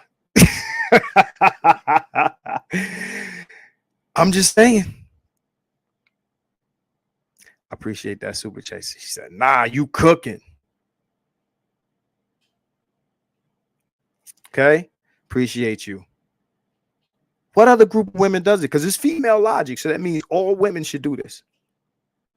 All these women should have hate and disgust for their men, and they should be on Twitter and every other social media. There should be the Latina Cynthia G and the Asian Cynthia G and all of that. This is female nature. Black man, you stupid nigga, you don't get it. This is female logic. They don't have some sort of connexity that Connexity. women think that if they have a child, because children are important to society, then all of society should help them take care of those children. They think that even if a man is not related to the child, because children are important to society, some man or the government should help them take care of those kids, and it doesn't matter which one. That's why it don't matter who the baby daddy is. You're as long as describing some an man enemy, is helping Dennis. pay for him. You're describing enemy shit, Dennis. Because she's doing an important job, isn't she? Aren't children important? Very important. Aren't children important to society? They're very important. This dude Yeah, thinks he's and so serious. someone should help pay for those children, right, Vintage Negro? According to them, yes. And if I you like have how to he be answered one, that. you should be happy to do it. And if you're not, what a disgustingly selfish person you are, Vintage Negro. That's female logic. Okay, so and that's when it's out of hand. So now you got a woman who's looking over the fence at these engineers, and she's stuck with these plumbers. Y'all niggas is plumbers. This shit is so Amiri Brown. Oh my God, it's crazy. Y'all gotta become kings. Like y'all, everybody gotta be like, you know what I'm saying? 6-figure niggas, 7-figure niggas, for you to get the respect, for you not to be hated. And then when you do become that, you still gotta understand. This dude says, hey, you know, I'm rich. I've had beautiful women success. But you're a divorced dude. According to your argument, it should have worked out. Right? You shouldn't have had to fight for custody. You're the plumber as a black man. Right. And she wants what? Higher social status. Because she feels she's equal to that white woman. You understand the logic in that? Oh yeah, I understand. And that's why they're disgusted by you. All facts. But black man, you need to understand. Now let's go to the next question. Are they your enemy? Let's get to it. Well, with all the answers that I gave you, one would think. Now, you did bring up a point to the question mark guy that your mothers, well, some black men, their mothers are the enemy, but most, especially, well, my mother is not my enemy. She tried to raise me right, and you know, she wasn't like all other black men. She wasn't like that. She's not my enemy, nor is my sister, nor are my cousins. They're not my enemy. But it seems, but if you look at it through tunnel vision, through the things that they do, and to the things that they have done. So my man is almost afraid to just answer Dennis directly. He's almost afraid to answer Dennis directly. And you don't have a full understanding of female nature. If all you've done for the past 2, 3, 4, 5 years is listen to men on the internet scream and holler the great lessons that can be learned, men going their own way. I don't know what's going on here, but yeah, dude, because they respect Dennis. They look up to Dennis. They don't want to, you know, they feel, you know, this dude, he doesn't want to say, yeah, motherfucker, that's my enemy. Well, you know, according to what I see, this man is questioning his own experiences and vision. That is the definition of gaslighting. Dennis is making this man feel like something is wrong with his own perception of the situation. He's doubting his own reality right now. Then you really don't understand the great lessons that can be learned from men going their own way to reproduce asexually. You understand what I'm saying here? Okay. I mean, they can call the cops. Okay. The rest of this sounds crazy. All right. So I'm going to go to the next video, right? There's more. There's more. Oh, yeah. There's more. Because niggas came for me. You're not supposed to come at Dennis. He has a huge following. Everybody's like, yo, this nigga Marcus is wilding. He's a stan. This is his chat. He's a stan, and he's talking about passport, bro. He probably doesn't even have a passport. This is what they said about me, motherfucker. I'm in a different country while you're typing. This shit is crazy to me. You know what I'm saying? So let's go to this. I found this conversation very interesting, what I'm about to play. Okay. So check this out, right? And this is further down in the same video. Young man, and speak live in up. hell and give you power. You see what I'm saying? Because see, remember, go ahead. So the kid, I want you to pay attention. The guy who shines in this, Ace Businesses. He's on the bottom right. He's on the bottom right. He's gonna murder Dennis in this video. Here comes Cape, you know, Batman. He's on his cape and shit. Dennis got his cape open in this video. Okay, let's check it out. Shout out to Ace Businesses, whoever you are, bro. So we asked the black women now anyway. Well, the blatant question for me as a Gen Z brother, yes, because if they don't want to produce those boys that they want from upright brothers, stop complaining about I'm not close to power. We as a people will not be close to power. Don't nobody fear a matriarchal nation. Okay. Don't patriarchal nation fear no matriarchal nation. Stop complaining if they're not our enemy. They might as well stop complaining. They don't want to produce black boys in mass who's productive, educated, and of power. If they don't want to produce that in mass, stop complaining. Because nobody fears a matriarchal nation. Nobody. Now I want you to listen to this. So you're a black man. Do you have any daughters and sons? I have no kids, Uncle D. Okay. And you're a young man. Here's the thing. This is going to be the definition of your daughter as related to you. A person who is actively opposed or hostile to someone or something. Peep how he tried to shame him. Do you have a daughter? He wanted to see if he had a daughter first, so he could use this man's daughter against him in his shame tactic, right? You see your daughter as an enemy. The same thing he did to the other dude. But this is a different dude. This is a different dude. Check it out. Are you ready to say that the black daughter that you have is going to be your enemy? You're going to be opposed to her, your own black daughter? Yes, brother. Yes, brother. This mission for the war over the control of the nation, this is uncompromising. Yes. My mother, my daughter, granddaughter, this is not a game. Uncle D, when I say my passion for you brothers and my black brothers, period, I'm tired of seeing older generations keep begging and pleading for our women to change. It irks me, brother. It irks me. It irks me, brother. Let's dissect what you said. So you're willing to take up arms against your own daughter because that's your enemy, right? Brother, yes, because this is a greater goal. If she has gynocentric programming, take up arms against your own mother, brother. Yes, brother. If she has that gynocentric programming, that's a detriment to the millions and billions of daughters and sons and black men's testicles. Yes, I am. Yes, I am, brother. So this mission is not to be compromised, Uncle D. Okay, so there are no black women left. Who are you going to mate with and have children? Pow! If there are no black women left, who are you going to mate with and have children with? That's some black love shit right there. Understand, there's some Hotep shit he just said. Let's stop it right there. This is your passport, bro. This is your SYSBM. If there are no black women, that, mind you, this is an old video. It's an older video. It ain't that old, though. If there are no more black women, who are you going to date? Who are you going to date?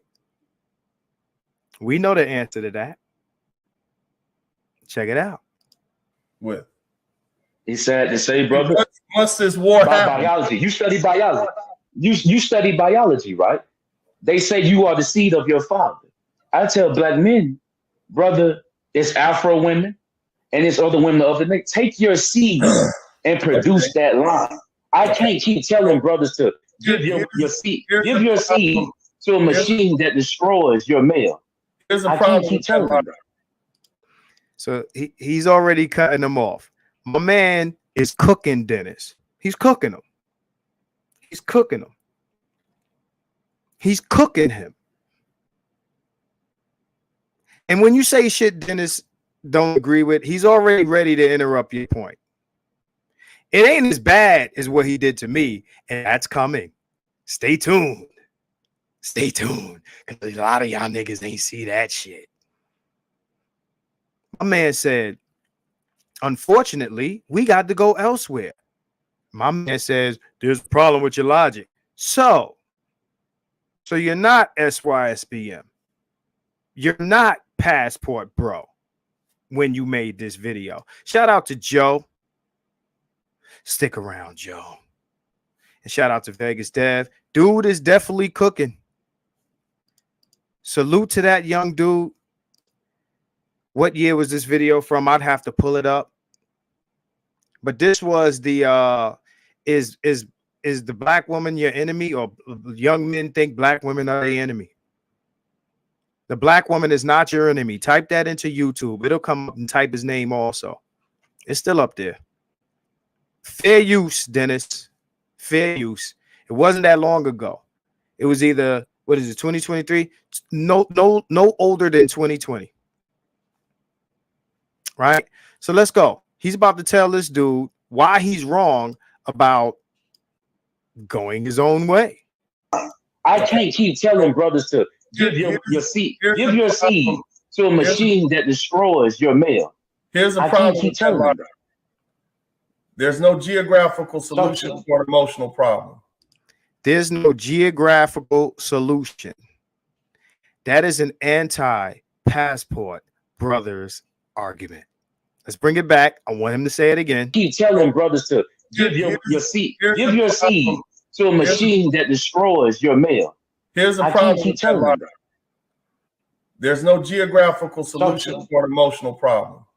There's no geographical solution to an emotional problem. So he's telling this man, who's speaking very rationally, by the way, that his rational solution for a very real social problem in America is emotional. And there's no geographical solution for it. In other words, stay your black ass here. But Dennis is Passport Bro. It's come from his mouth. I didn't say he said it. You heard him say it. I'm not misinterpreting Dennis. He said what the fuck he said. He said what he said.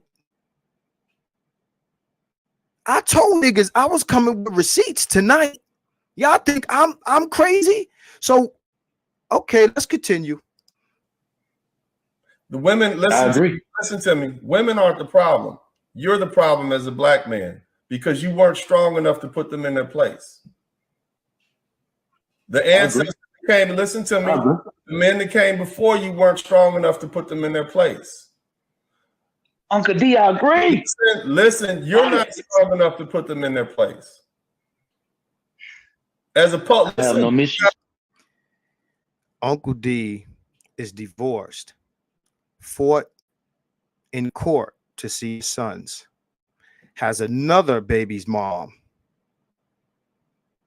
in the islands that he's paying child support. I don't know what his relationship is with that child. In other words, but you know, he doesn't deal with our issues. He's a Sigma male, right? He doesn't have your problems, black men. But y'all niggas is too weak.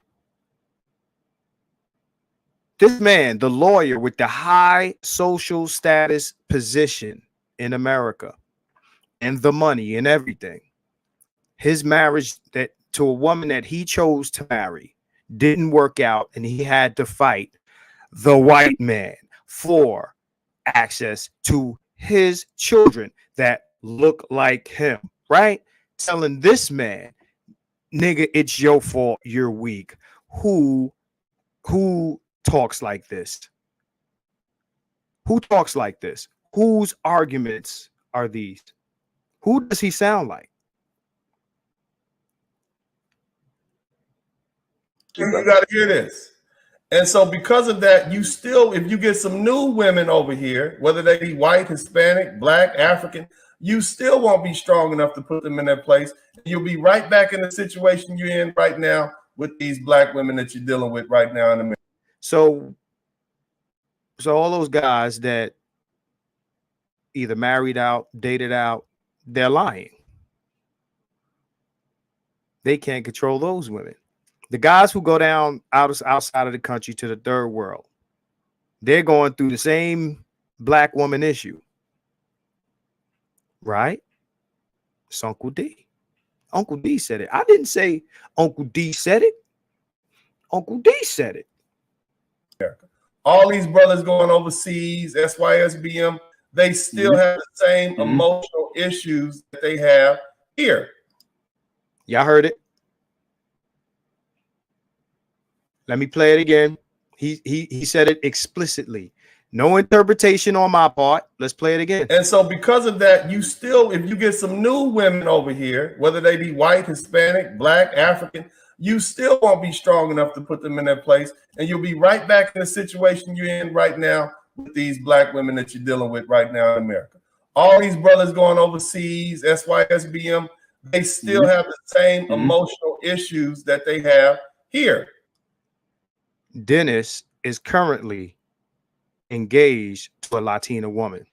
He's basically saying that when he gets married to her, he will experience the same thing that he experienced with his first wife and his baby mother. That's what he's saying. So whatever didn't work out there with his high status position in America, his well-paid job, he's a lawyer, he's an attorney. His first wife left him and tried to deny this man access to his sons. Dennis is admitting to us that he's weak. I'm using his words. It's not me. I'm telling y'all. It's not me. He said it. Now he's a passport bro. He went and found him a Latina that he's engaged to, and I'm gonna show you some other shit where he's talking about, you know, marriage ain't for him. He was anti-marriage because he said that I said, nigga, you flip-flopping. 1 minute you're pro-marriage, next minute you're anti-marriage. This is the pro-marriage Dennis that I'm playing now. This man is telling you not to do the thing that he did. He's with a Latina now. We'll get to that. You're weak. I agree. I agree. Listen, you're weak, you're simple. And see, even seeing he called him a simp. Them as your enemy is a sign of weakness. They're not your enemy. You just need to put them in, you need to be man enough to put them in their place. See, a lot of brothers, what do brothers say? Oh man, you know, happy life, happy wife. That's a weak man talking. Wait till I show y'all these posts. Hold up. Matter of fact, happy wife, happy life, right? Hold on. I got you, big boy. He said weak niggas are happy life, happy wife niggas, right? That's what he said, right? That's what he said. Oh shit. Okay, hold on. Let's go here. Let's go here. So he says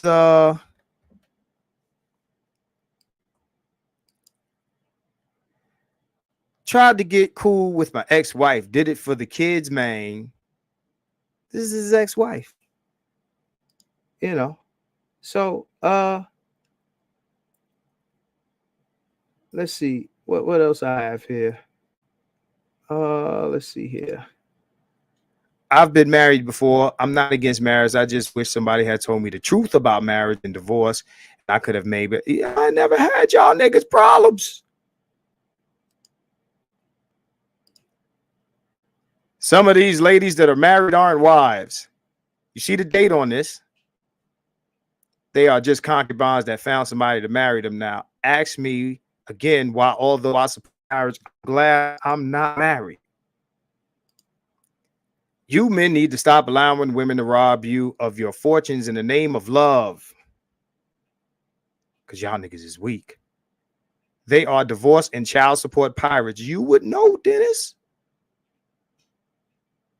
You got divorced and you paying child support. By your own definition, you're weak. No marriage, no kids, don't get hijacked until they do away with both. Because he tried it and it didn't work for him. Dennis, maybe you should have followed your own advice and just took control. Just elbow her, put her in a headlock, and stop being weak.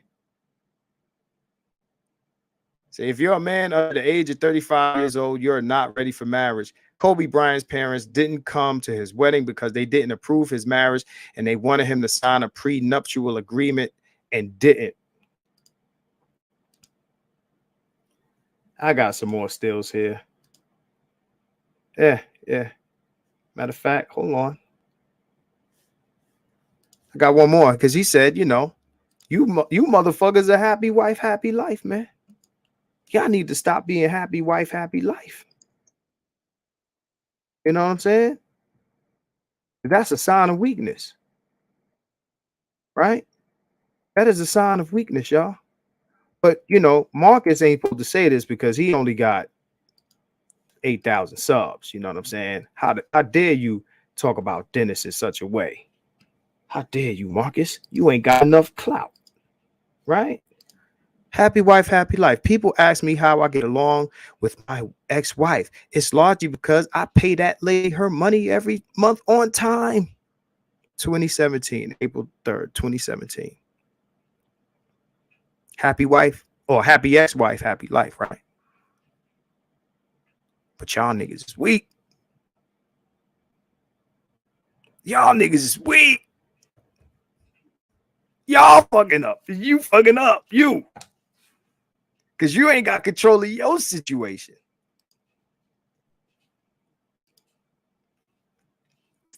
Let's continue. Let the bro cook.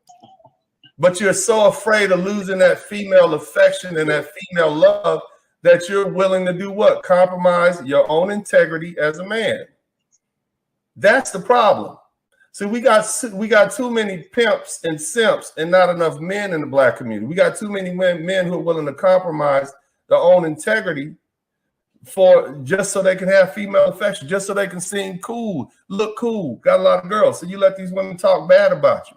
You let your own mother talk bad about you. You let your sisters and your baby mamas and you won't. You let your own mama talk bad about you. I thought she wasn't the enemy, Dennis. No, we shouldn't let her talk bad about us. Lord Johnson, no, I got to respond to him, man. He shot. I got to shoot back. But I'm letting his own words kill him. We just watching the show. This is Dennis Spurling television. Let's do it. Get up and leave. You won't say, I'm not putting up with that. If you would simply punish them socially, then they would conform like the rest of the women do. He just said, get up and leave. But then he just told the dude, stay your ass where you at because there's no geographical solution. Yo, this dude is freestyling, yo. Go to the studio if you want to freestyle. But they're not your enemy. Yes. Brother. Yeah, all of that. But they're not your enemy, y'all. Not your enemy. They're the only thing that you have. Can I say this? Let me finish. They're the only women that you have to reproduce with to make sure that your children look like you. Y'all heard what he said, right? Y'all heard what he said, right? They're the only women that you can reproduce with to make sure your children look like you.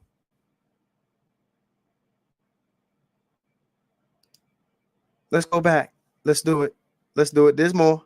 There's more. Let's continue. So that they have your texture hair, your mind, your skin color. If you love yourself, brother, if you love yourself, you should stay with the woman that hates you, because you got to understand why she hates you, because she hates you because you're black and you haven't conquered for her. But you should have children with her and risk financial ruin and being denied access to your children because you want your kids' hair to be as nappy as yours. makes sense. This is the rational argument. You truly love who you are, because see, white man loves himself. That's why he reproduces with white women.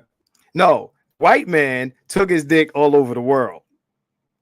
The white man was fucking all these slaves. He went to Latin, South and Central America and put his dick in a lot of them chicks. All right, that's what the white man did. The white man colonized the globe with his dick. We got a bunch of ethnicities, subsets of people based on conquistador, colonizers, fucking other groups of women. This idea of black purity, right? Reproductive or genetic black purity is a white supremacist idea. It doesn't protect the black genetic. It protects the other genetic. It protects white people. It protects the white genetic. White folks are in fear of genetic annihilation, not black people. Black people ain't going nowhere. You cannot breed out black. We are a genetic majority on planet Earth. We are a genetic majority on planet Earth. Again, I've said this argument to Amiri and anybody else who made it with me, that if that standard for blackness were real, then that means none of us are black in America. This is Dennis Spurling. The Hispanic man loves himself. That's why he reproduces with Hispanic women. Because he can. Because Hispanic men don't have these problems. You said it yourself. They have a different relationship. They don't have to compromise their self-respect. These Latinas are not calling the police on Latino men. These Asian women are not calling the police on Asian men. Celebrating the deaths, bullet bags, this, that, and the third. Dusties. You're a dusty Asian. If anything, the Asian men are looking at them crazy because they're acting like black women. And I had a guy jump into one of my videos, is still on, and he said the exact thing. Let's continue. Now, I don't have a problem if you like black women who are from Africa, the Caribbean, but understand that they're not your enemy. So he's basically limiting my man's choices to either black women of America or black women abroad. This is dick policing at its finest. And this is your red pill Dennis Spurling. He's the one, if anything, he's a manosphere leader who is now denouncing the manosphere. But Dennis is a black love dude. He's a black love dude. Black love, hotep arguments being made here. You just need to be man enough to put them in that place. I am of the same mind that you are. But unfortunately, my generation, I didn't have a lot of men like. So let's get. I want to hear the my same man's thing. response. There'll be social punishments associated with that. Does that make sense? Socially punish your women, but then what does that look like, Dennis? Because as soon as we do that, it's a problem. I guess that means, just call them these hoes on the internet. Let's go. Uncle D, yes, sir. All I wanted to say was, I agree with you about the brothers. That is a detriment to us as well, because those are the biggest problems. Weak ass men.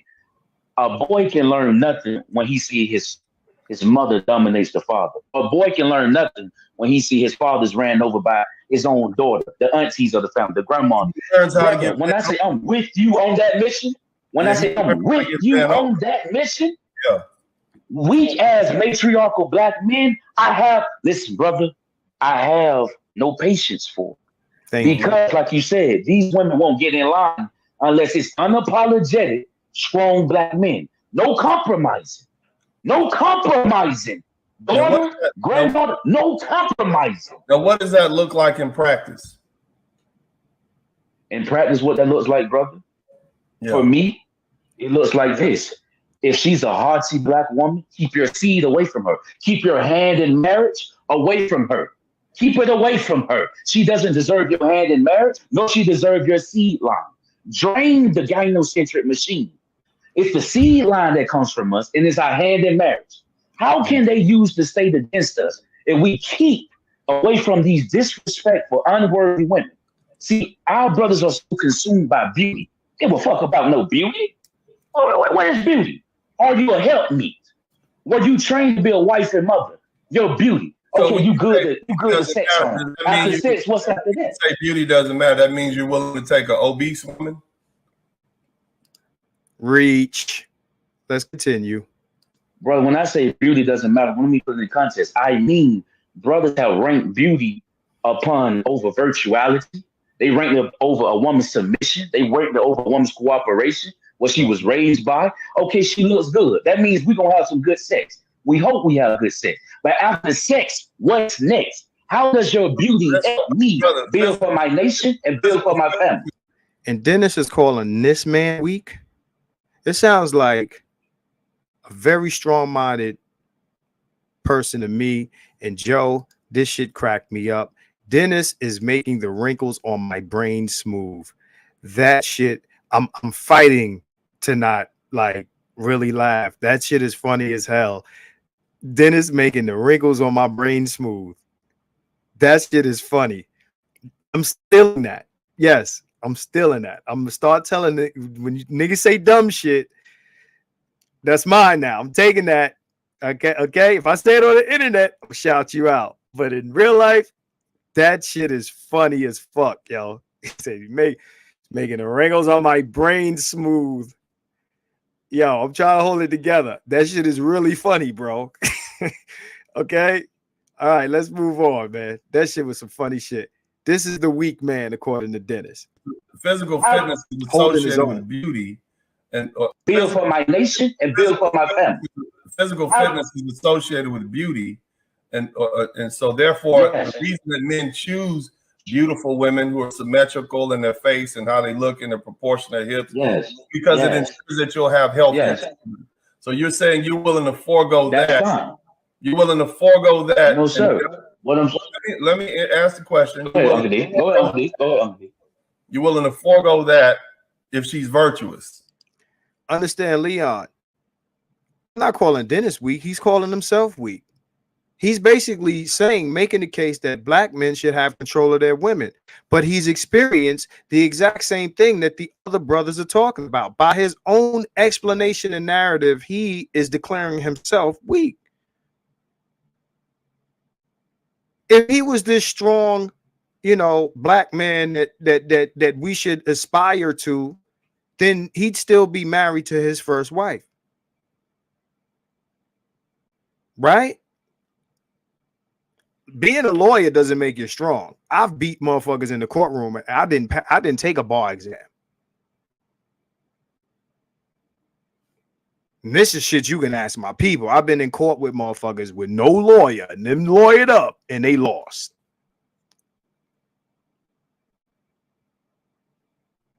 I'm not saying Dennis is. I would like to think that he isn't. But in this discussion right here, I'm saying that the man on the right is holding his own in this discussion. Okay, he's holding his own in this discussion, and Dennis ain't moving this motherfucker. He's trying, but he ain't moving him. He's trying to gaslight him, and my man is holding his position. He ain't budging. You'll take a 300-pound woman. Brother, what I'm saying is submissive. What I'm saying is this, brother. That's why I say I need. And that's a bad argument that Dennis is making right now. He's, so you take a 300-pound woman because she's submissive. What the fuck does that got to do with shit?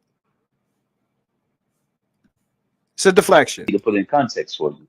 Mm-hmm. I'm saying it's nothing wrong with having a beautiful woman. It's nothing wrong with having a pretty or gorgeous woman. It's levels to it. It's nothing wrong with having an average woman. I'm all about a woman being in shape, brother. I'm all about her having a decent or okay or above okay face. My thing is this. After we get past the physical look of what she looked like, what's going to keep her there? Right. Her beauty is not worth a wife role. After we get past the beauty, okay, she's going to have nice kids. She's going to be good in bed probably. After that, brother, what tools was she built with and trained with to be a submissive wife for me? A group of women in line are the women in that group and the men in that group. So what we have a problem here in the United States amongst Black Americans, we have a defective culture. I agree. When I say defective, what does that mean? I mean that you call it a matriarchal culture. I just call it toxic and backwards. So he doesn't want to accept that the culture is matriarchal. He wants to call it anything that doesn't hold black women accountable to the dysfunctional culture that they run. They run it. Oh, but men are supposed to lead, but women raise boys and they groom them into this culture. I agree with that too, brother. Because what is it? Women, what? The backbone of the black community, all these different things. And their decision making is doing what? It's driven the black community into the ground. Now, the truth is, black women have been artificially empowered by what? The government. It gives them handouts. It gives them, what is that? Affirmative action. It gives them all these different things. And so they are now bolstered financially. So they don't need you as a black man. How do you plan to get around? Just contradicted himself again. He's now making the argument that black women have a higher social status. Therefore, they don't need you. Therefore, they still hate you because you're not on their level. You got to remember, pay attention to everything this motherfucker says. He's contradicted himself again.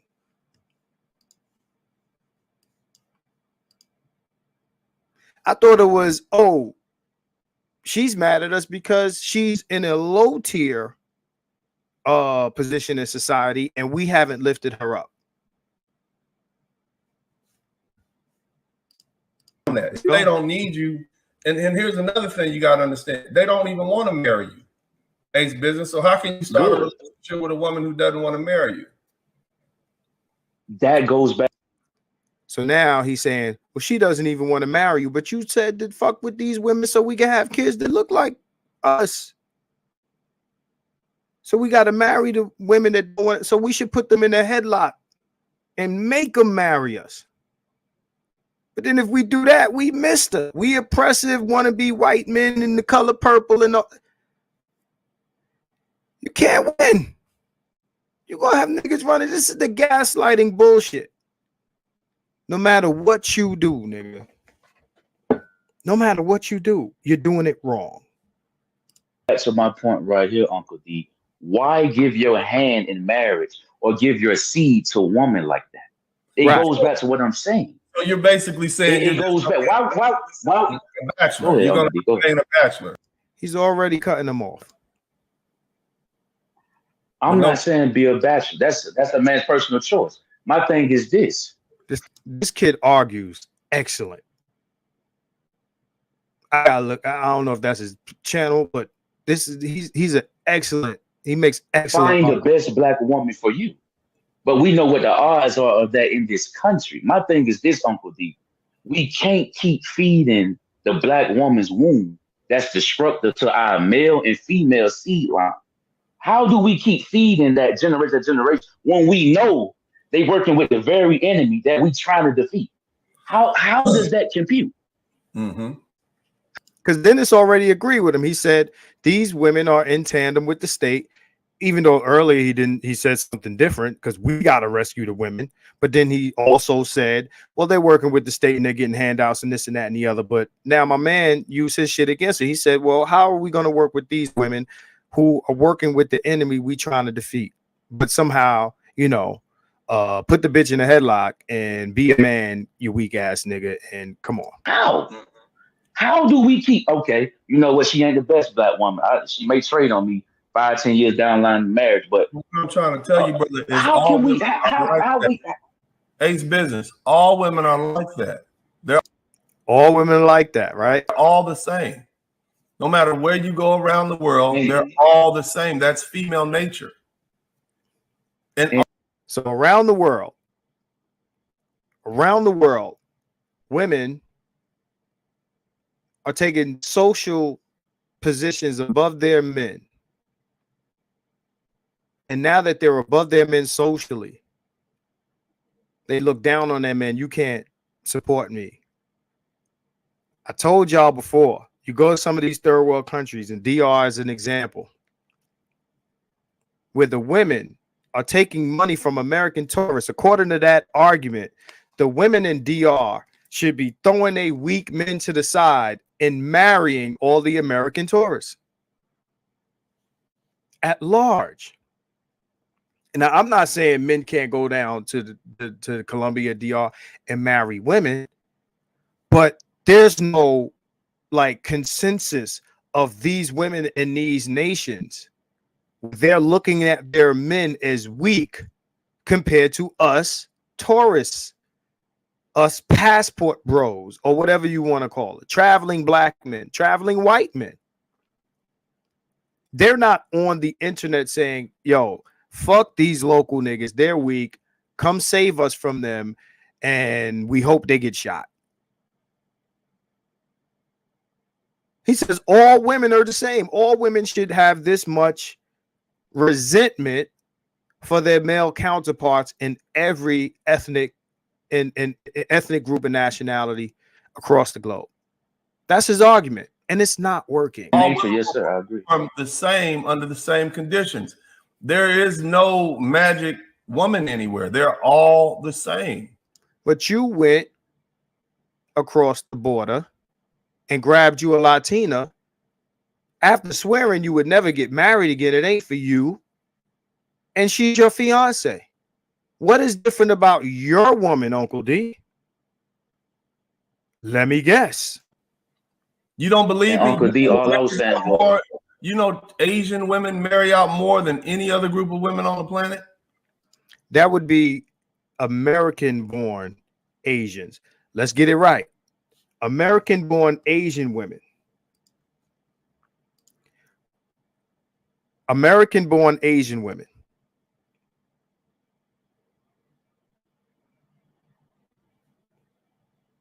And that's in America. American-born Asian women. American-born Asian women in America marry white men at 52%. Asian-born Asian women in America do not. You want to play stats? I know that one off top. American-born Asian women do. The other women do not. Okay? They don't. All right? The funny thing is they marry white men. White men are marrying these Asian women crazy, and they're marrying these Latina women crazy. I thought you said the white man loves himself, so he only marries and puts his dick in the white woman. You just killed your own argument, Dennis. So white men can date and marry Asian women, 52% of American-born Asian women. They can also marry a bunch of Latinas, but the black man is resigned to the black woman because by virtue, it's an act of him loving himself. But these other men, they do what they do, and nobody shames them. You hate your mama. Let's continue. This is what he says. He's saying it. I didn't. Yeah. White men and Asian women marry a lot to each other. No, yes, sir. Asian women marry yes, everyone. They're all the same. Yes, sir. So you can't escape. I mean, listen, brother, you cannot escape it. But when white men marry these other groups of women, they're doing it because they're escaping the Western white woman. Aren't they? All of these women are the same. It's not just black women. They're all the same. That's what this whole red pill movement should have been about. BGS Ibmore told me that men who marry women outside of this culture, their divorce rates are low as fuck compared to men who marry inside of this culture. Explaining to you there's no escape. Now, you can, if we were man enough, and even in this society, He said, if we were man enough, you heard that we? If these white men were man enough to put laws in place and put a culture in place that will restrict some of the negative behavior that women exhibit, then none of us would have a problem. But so now you want white men to fix it. If the white men were man enough and put some laws in place, so we should wait for that. They have their own men's rights advocate situation. They can't even make it happen because, and I tell everybody, Gigi disagreed with me, but no, it's about politics. It's about voting.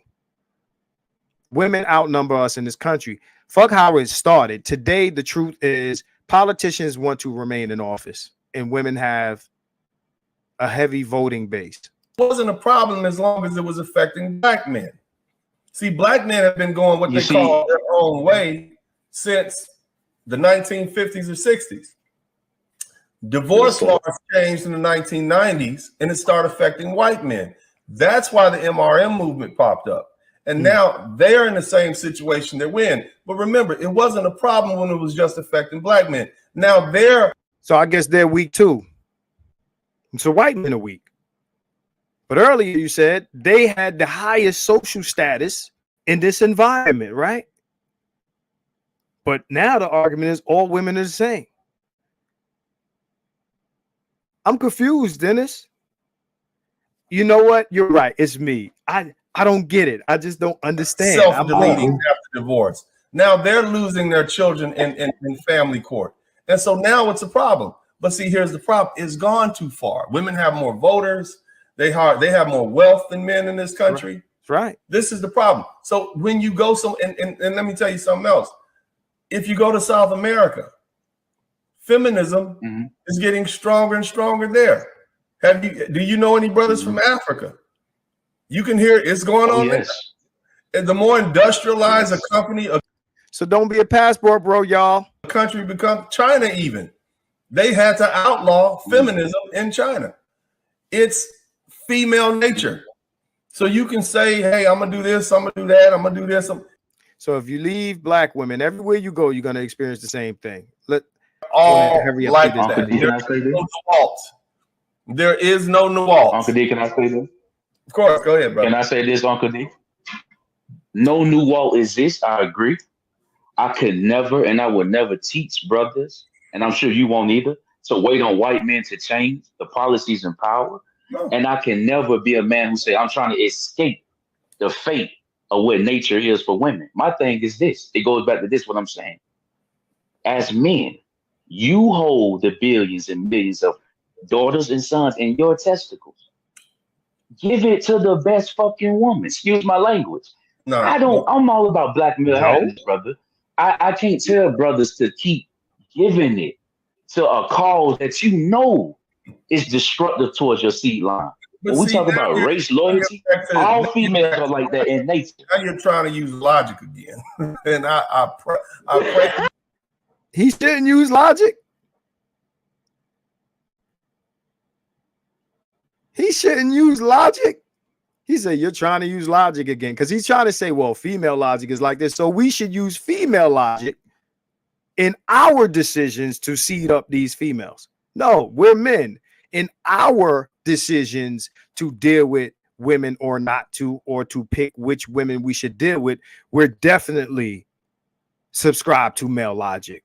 Because it is our choices that we're making. Now, to understand what they do, okay, you think, okay, what would a woman do? Just understand that the things that he's describing or ascribing to female logic are black woman issues. They're cultural issues in the black community. It's not female logic. There are things that do point to female logic, and there are things that point to dysfunctional black matriarchal culture.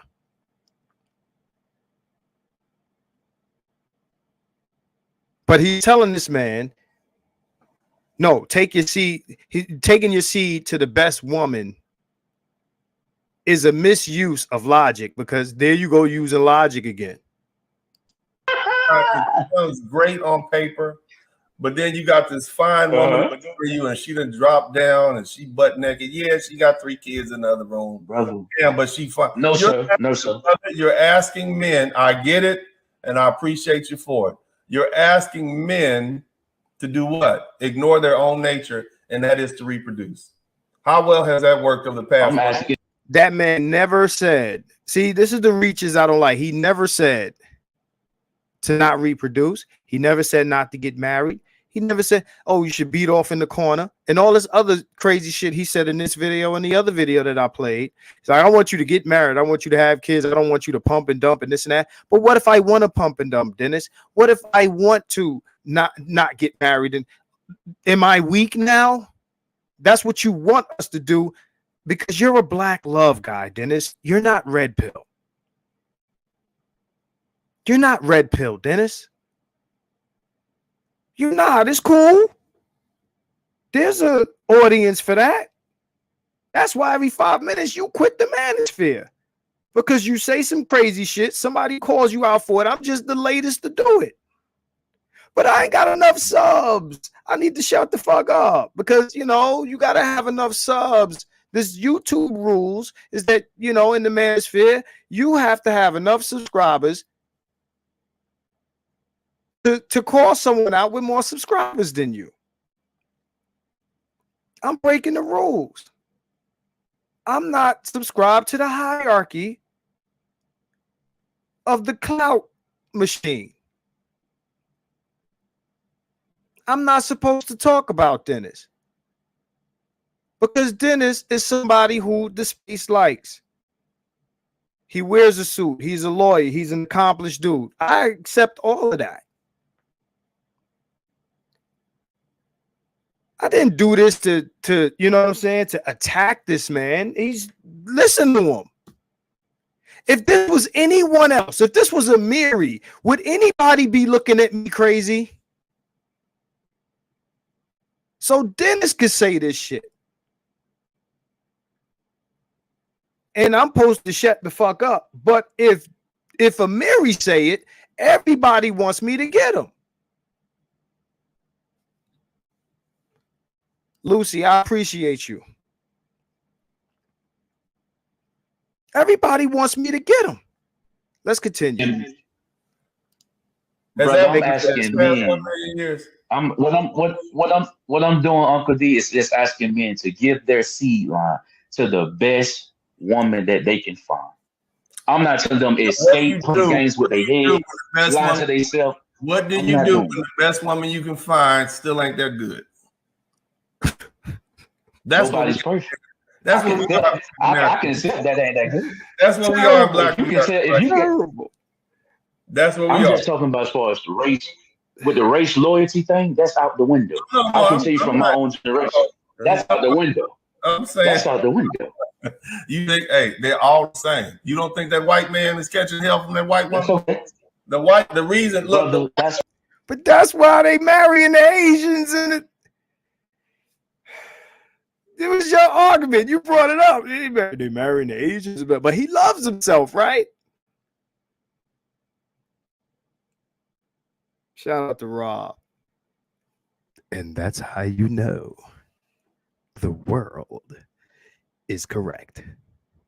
The world is correct. Trademark Black Light Revelations and Black Revelations 2. Rob, trademark and all rights reserved 2023. The world is correct. Trademark. Use with permission. Let's continue because I got another one. I think I'm next up. Master of this. You understand that she tricked the black woman and robbed her own man. She is the master of this. You understand that? Well, see, I view disrespect to the. Listen to some of these Latin men sing these songs about how these Hispanic women are treated.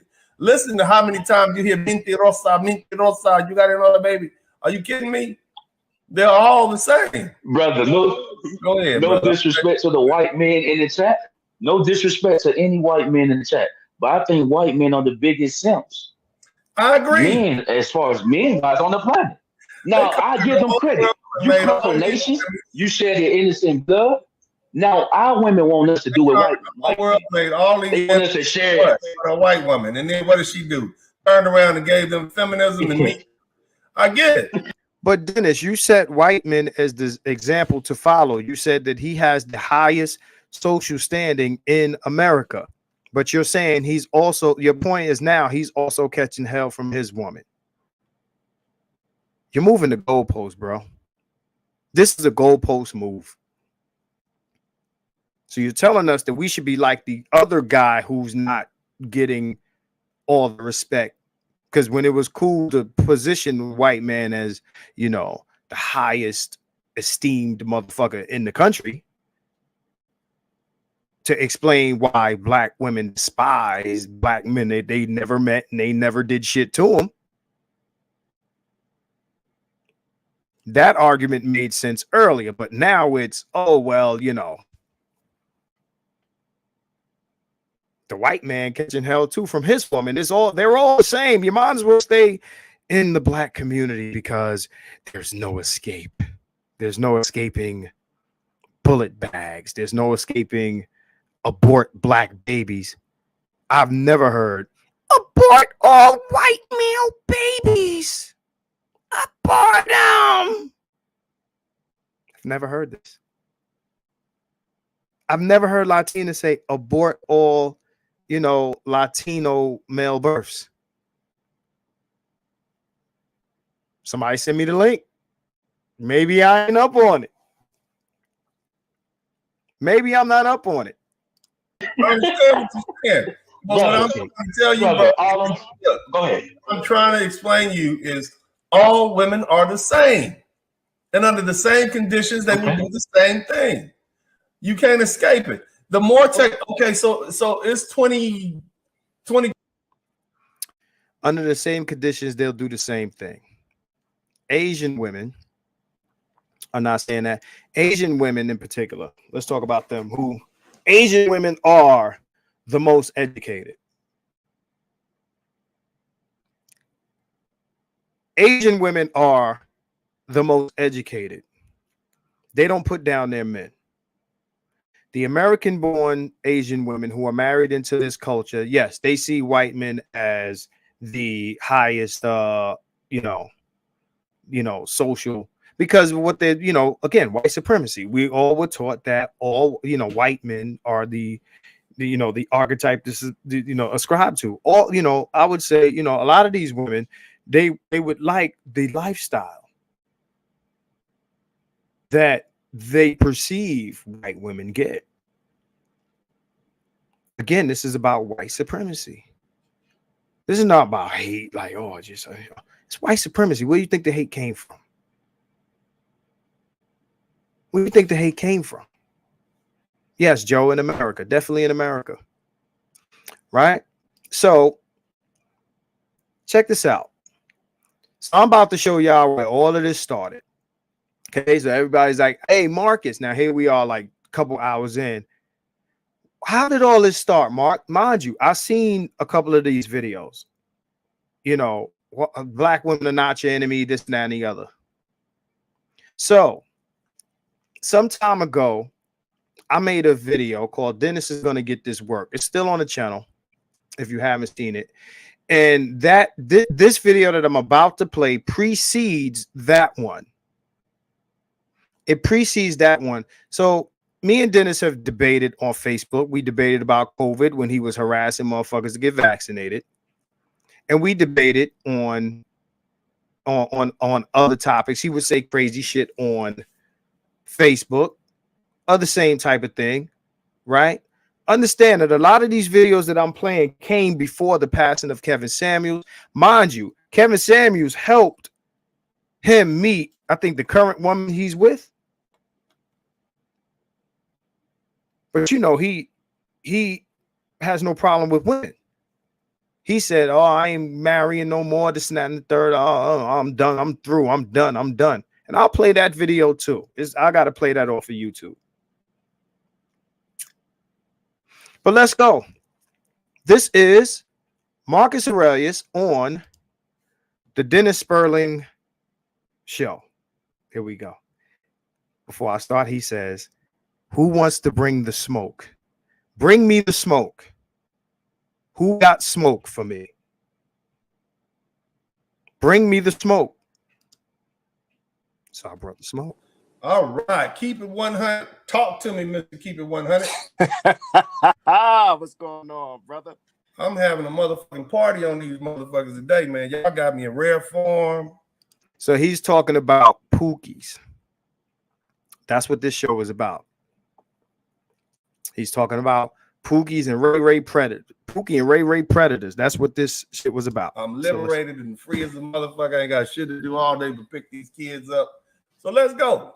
Where they at? Where they at? Well, I want to know where the Pookie defenders at. The Predators. Let me ask you this. Do you understand what I say when I'm talking about Pookie Predators? Because it seems like people don't want to hear what I'm actually saying. You know what I mean when I say Pookie Predators? The term that I like to use is thug. And if you look up thug, by definition, thug is defined by, a violent criminal individual. It's not just violent. I'm talking about predators. No, I got you. But a predator is violent, isn't he? Well, I'm talking. Let's go by my definition. Let's talk about Pookie Predators. Okay. Let's go by his definition. Fuck the definition. Let's go by what he calls it. Let's go. See, people seem to not want to hear what I'm saying. There's been a Pookie and Ray debate. I wasn't here for that. Mm-hmm. I was. Ask Gigi. We discussed it many times. Still practicing and enjoying life and on vacation and shit. But I would hear from time to time. And I'm like, damn, why are they vilifying black men who go get education and call them lames and boule and talented 10? That's stupid. Why would we do that? That makes no sense. And then come to find out it's a bunch of low-life motherfuckers who just got out of prison with dirty T-shirts on, who like to hide behind their icons without seeing their face. So niggas with dirty T-shirts coming out of jail created the terms talented 10th and boule. This is the lawyer with the degrees and the education. Let's continue. Somebody told me, Dennis Spurling is a scholar.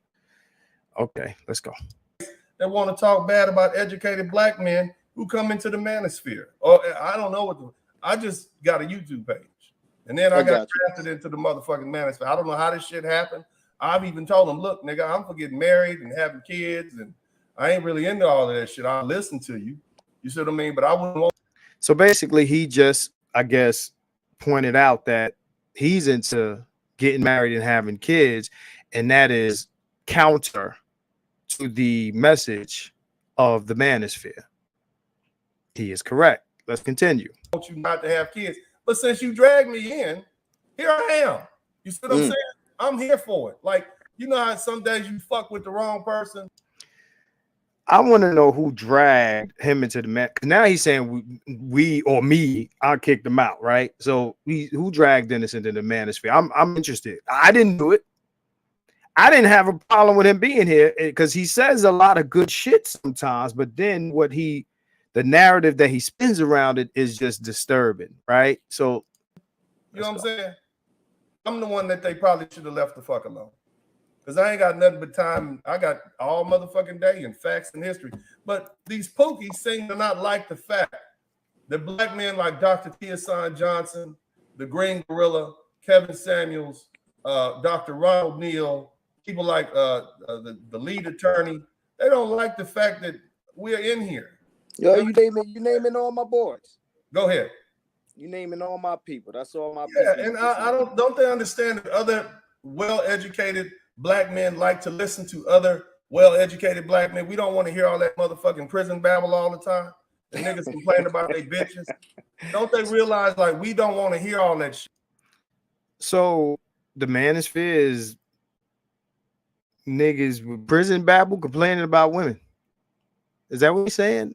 Or did I get it wrong? I don't know what Pookies is he's talking about. Like there's Pookies in the space complaining about their women. To be honest, the Pookies is actually the ones I got the debate.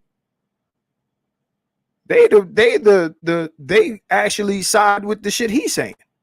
The street dudes praise black women because the black women praise street dudes. There's a we know there's a relationship between the thug niggas and the women. The women pump the thugs up in the community. So then the men aspire to be the thug street dudes so that they can gain the adoration of the women. We got grown women dressing their children, dressing their sons like street niggas, baggy jeans. We seen it. Come on, man. We all got the same fucking, and we all got the white man's internet. Right? But he's saying, oh, these street niggas don't like the PhDs. Well, where the street dudes at? In the manosphere? I thought the manosphere was supposed to be a bunch of corny niggas that couldn't get women. That's what I thought. At least that's what we hear, right? But he was dragged in here. Somebody dragged him in here. He was outside minding his business, jumped online, and he doesn't give relationship advice. It seems that all he wants to talk about is marriage, child support, this and that and the third. But he doesn't give relationship advice. I say that I'm not a dating coach. Every once in a while, I might throw a jewel out there, but I'm not here on no Lucario shit. Like, that is not the theme of my videos. You understand what I'm saying? Yeah, man. But somebody dragged him in here. He didn't want to be here, y'all. That's what he's saying. He didn't want to be here. Somebody dragged him in here. Now they're pushing him out. He sat with his wife. They talked about it. Right? He made the decision. Yeah, I think it'd be a good decision for me to roll out before they push me out. Push you out. Nobody controls your YouTube channel. Let's go. I don't have a problem with women. He don't got a problem with women, y'all. Always interested in chasing money and power, and that's why I don't have a problem with women. Take a lesson. That's why I don't give dating advice. If you chase money and power, you'll have women. You don't need to do that other shit. You don't have to have no motherfucking game. You ain't got to say a motherfucking thing. Women will smell success on your ass. You understand what I'm saying? Shout out to Kevin Samuels for helping this man find his current woman. That's why I don't give relationship. I do. Go ahead, brother. Go ahead. I do understand what you're saying, but I mean, you know, first we're gonna talk about Pookies. We'll get to women in a second because that's the more complicated issue. Jump on that. Go ahead, brother. I'm waiting. Okay, so you know, look, I'm black. We all from the hood. You know what I'm saying? I went to school the whole nine. I know what it is. You know, so you're an educated lame according to the Pookies. Go ahead, brother. Yeah, I might be. Boule, let's name the name. Boule, educated lame, talented 10th. Let's go ahead.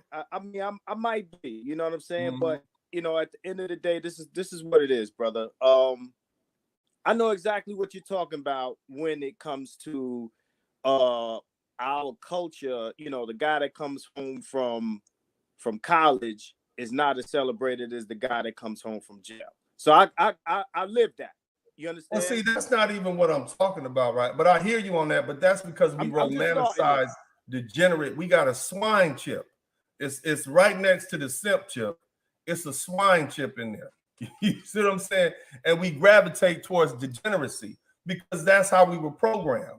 We were programmed by white supremacy racism to not think very much of ourselves and take less.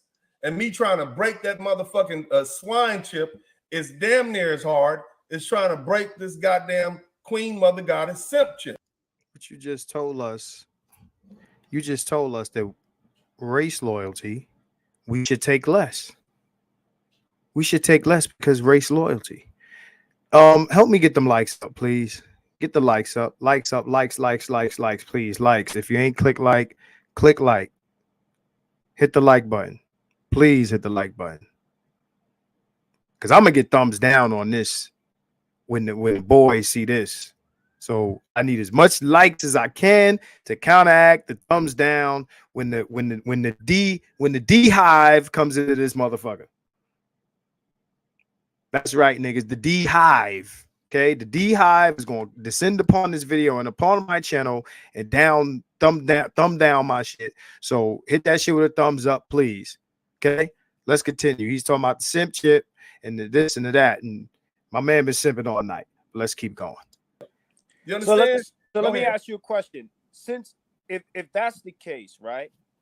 And I hear what you're saying. If that's the case, right? I do have a problem with guys in our spaces, our communities, our neighborhoods, being the predator that you're talking about. I do. But this ain't defense. I want to ask you a question. We gonna see. Go ahead. I want to ask you a question. Well, hey, look, because I got as much facts and logic as you do. All right, I'm gonna get mine ready. I want to ask you something, right? Mm-hmm. Men are human, right? Just like women are human, because I follow you on Facebook, and I don't know if you know who this is, but we debate a lot on Facebook. Well, who is this? This is Marcus Aurelius. What's up, man? I really like when you was on there with Tia Sign Johnson and BGS Himo, but go ahead, brother. No doubt. So what I'm saying is, because I've seen you make the argument, well, these women are not our enemy. They're just women, right? Yeah. So wouldn't the same apply to men to some degree? No. Men lead, women follow. He just denied men humanity. I said women are human. He agreed with that. I said, wouldn't the same apply to men? He said no. So men are not human. Men are an idea. Men are, subject to this ideology.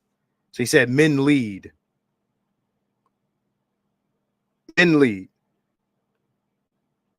But earlier he said to the other gentleman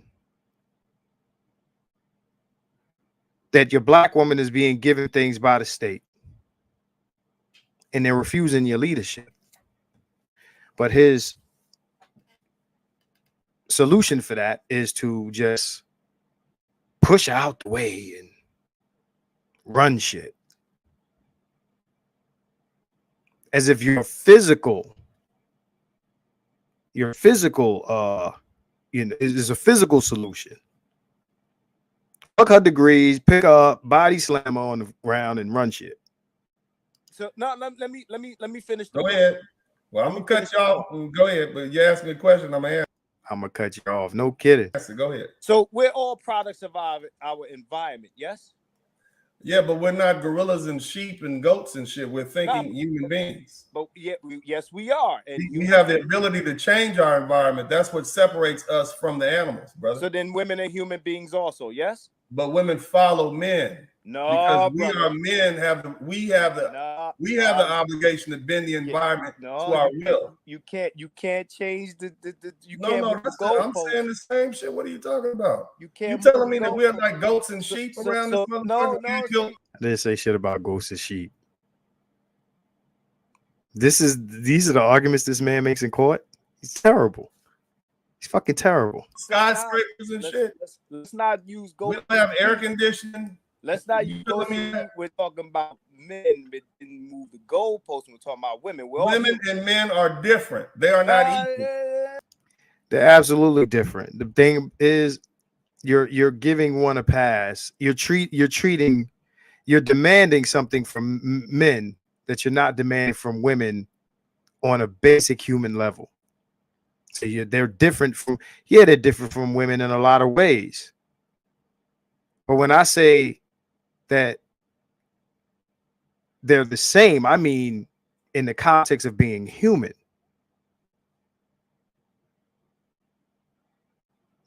He's doing what my man likes to call a contextomy. Okay. Men are different than women. I don't know how we got on this subject. We on Pookie's ass today. Yeah, I'd rather talk about Pookie. What the fuck? Don't leave the black woman alone, nigga. But men and women are different. I believe in gender roles. I'm not one of these free gender motherfuckers. A lot of these women and women. Go ahead. A lot of them don't. But understand this, right? I will go as far as to say that the reason we have so many Pookies and Ray Rays is because of, dysfunction in our culture And I feel like a lot of that is empowered by Black women. That's where I come from with it. Okay, so we're saying, okay, because we talking about sheeps and goats. Understand the reason we're here in conjunction with white supremacy. You have Black women. Okay, see, let me cut you off right now. Go ahead. Yes, the women hold the culture. The women pass the culture down. But are you gonna follow a bunch of women? Oh, I don't have to follow anything. No. I'm thinking general. I'm asking you generally as Black men, and the 20 million Black men in the United States. Are we just gonna follow women and let them keep leading us down into the fucking sewer of society? I mean, I will elbow their ass out the way. What we gonna do, brother? Elbow their ass out the way. So, Black man, stop being weak. The solution is elbow their ass out the way, because they want you to do it. They're acting all out of order. What they really want you to do is elbow their ass out the way, you weak ass nigga. What are you waiting for? Bro, let's take the community back with our elbows. Stop being weak, Black man. Get your elbow. Just knock these women out the way. That'll show them. What culture is matriarchal, bro? Why in the fuck do you keep letting it be matriarchal then? How the fuck do you let the culture be matriarchal? Understand this. Because I didn't get to say it then. So I'm going to say it now. He keep cutting me off. You raise the kids from young into the culture. You raise them from young into the culture. That's not something the kids can control. They were raised into the culture. By the time they're older, you're going to have the simp shit, which is going to be more pervasive than anything that we're doing or talking about here, because it's the dominant, the reigning, belief system. He said we're letting it be matriarchal, as if they don't have enforcers, not just men who look like us, but outside of the community. Mello, you funny. Move, bitch. Get out the way. It's written by a revolutionary named Ludacris. So Ludacris had the answer the whole time. It's move, bitch. Get out the way. So go to your job. And that woman that they promoted over you, if you're the mail boy, just walk into her executive office, pick her ass up from behind her desk, and throw her ass into the mail room. And now you have her job. That's how it's done. The fuck is wrong with y'all niggas? Because they want you to do that. They're itching and waiting for you to pick them up and throw them out the way. I don't let. What kind of man are you? Hold on. No. I don't want to hear that shit. I'm tired of it. I'm fucking tired. Nope. Listen. Why do we keep letting women lead us? We ain't letting nothing. You're a fucking man. Act like a man. Push these bitches out the way. No, you listen. You elbow these bitches out the way, and you do what you have to do as a man. Okay, then White Zaddy. That's what I'm telling you to do. In your place. See, this is white America. You elbowed them. Okay, so do you think other men from other societies give a shit? Do you think other men from other societies give a shit? Other men from other societies ain't getting the issue that we get. They all getting a fucking issue. No, not. Yes, they are. So okay, so you make we're poor us. Poor little victim. We're poor victims. So tell me, that's a bitch mentality, brother. We got to get rid of that shit. We have got to get rid of that mentality. That's what I'm talking about. There's nothing I can do. I'm such a victim. That's what I'm talking about, Marcus. It's not about it. It's not about victim for about 5 or 6 years. So this is just me and Marcus. Everybody in the audience, we still friends. But I'm gonna be on his ass because he don't get no breaks. Hey, bring all the. Go ahead. Go ahead. So then we chose to be slaves then. We chose to be. No, we fought every motherfucking chance we would get. You know, there was 100 and hold on, son. Hold on. There was 100. Listen, there was 160 slave rebellions. We didn't fucking choose that shit. We fought every chance we could get. Okay, exactly. And guess who sold us out? Exactly. Motherfucking sellouts. No, of course, absolutely. Yes. Who benefited from what the white man was given, just like these Pookie and Ray. Who he thinks the sellouts were? A bunch of niggas, but then you got all the black women in slavery were race loyal, and all the sellouts were black men. Oh, they were all Uncle Tom, right? Sambo, right?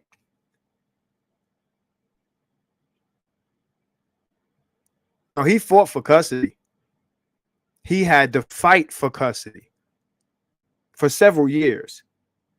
No, he should have just elbowed his wife and took the kids. Because that's what strong black men do.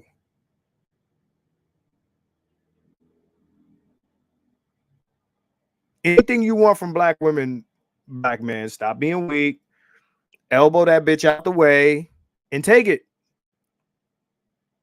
Other nationalities of men ain't afraid to do that. They not afraid of the police. Fuck your DV charge and your license, and now that you got to write on every application that you fill out that you are a domestic violence offender. Fuck all that. Elbow that bitch. This is the answer. The elbow. I want you to understand this, bro. Go ahead. I want you to understand this. Yeah. I think that in our culture, we align education with being the sellout, but the sellout comes. Who told you to do that, brother? Who told you that it was illegal for you to read? No, who told you that if you read, you would get killed? What do you think that comes from, man? Let me make the point. See, you gotta hurry up and make these points, man. Anybody else supposed to come in? Now I gotta hurry up, y'all. Come in, but I'm gonna open it up. But go ahead. The thing that you're saying that I absolutely agree with. I don't want you to get me wrong. Yeah. There's a lot of things that you're saying that are irrefutable. Let's talk about what you don't agree with. Okay, so let's talk about that. Right? What I'm saying is part and parcel with these, I like to call them thugs, Pookies, Ray Rays, whatever word you want to use. Like you said, you define them as the people who are the problem, not your lazy cousin, or not the guy. No, we talk about predators. Yes, the predators. The predator Pookies that make your life hard in the hood. Exactly. That lazy ass neighbor of yours that stay in the house all day, he don't make you want to move your shit and move out with the white folks. No, sir. Move to a suburb. No, See, sir. black folks, let me go ahead. I want you to finish, but there's an important point I want to make. So we on the same page with that, bro. Yeah. We on the same page. So I want to put that in the conversation that we on. Why are so many people defending these Pookie predators? I don't get that. Why are these motherfuckers on the internet? Why these motherfuckers? Hold on. Why are these motherfuckers saying, "Oh, we need to side with Pookie. Pookie's the warrior class." And what about the talented 10? I heard motherfuckers say shit like, "Well, drug." Pookie's the warrior class. Who have y'all heard say that? Black men say that? Black men call Pookie the warrior class? Whose argument is that? So look at me, I am the captain now. They're just like the goddamn CVS and Walgreens. They sell drugs too. Motherfucker, my grandma's high blood pressure pills are not the same as giving fucking crack cocaine and heroin to a 10-year-old in a fucking Uzi and having them shooting up the block. So I don't see CVS drug workers coming outside the motherfucking back with dropping off fucking rocket launchers in Brooklyn. I don't see them doing that. I think there's a difference. But go ahead, brother. Go ahead. So who you think is the biggest enabler of Pookie? Black men, because we let them motherfuckers stand next to us. I disagree with that. We let them motherfuckers stand next to us, right? You know, in other countries they'll cut your fucking head off for that shit. Black men don't run the black community. Nigga, you run that motherfucker that's standing next to you selling crack cocaine to your daughter.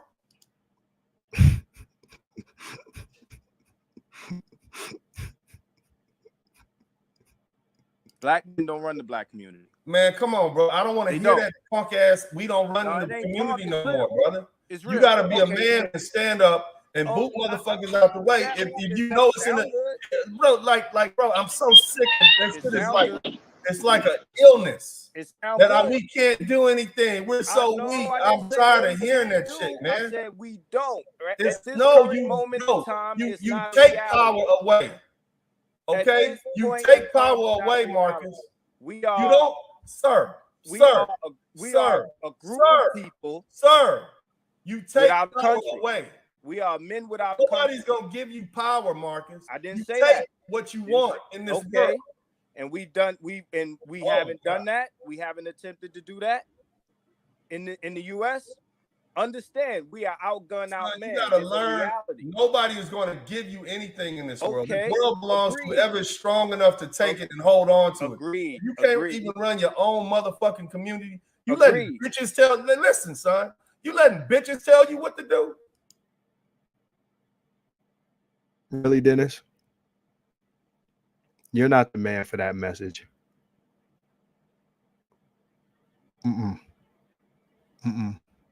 I wish a bitch would try to tell me what the fuck to do, man.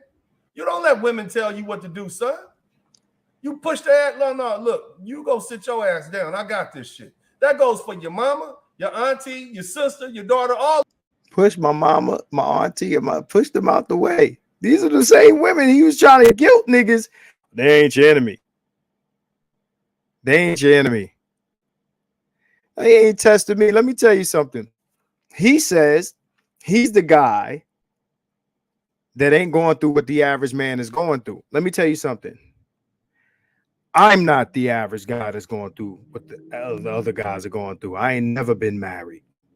I don't pay child support. I don't deal with none of this shit. Okay? And I ain't struggling socially or financially. Okay? I don't subscribe to a hierarchy.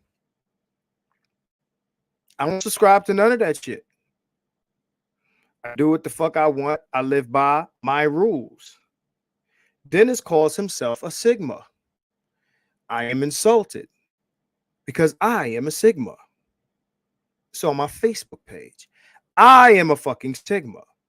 Okay? All right? Let's do this. Because, you know, we talking about Sigmas and betas and shit like that. Let's do this. Let's do this real quick. I'll read it. It says, Sigma male, plural Sigma male, is a male that occupies a position outside a social or group hierarchy, a lone wolf or maverick. A lone wolf or maverick. This motherfucker is not a maverick. He's not a maverick.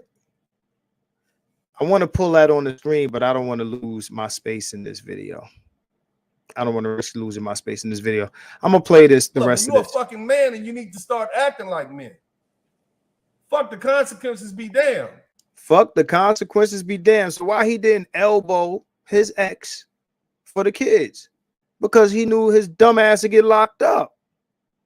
He knew that.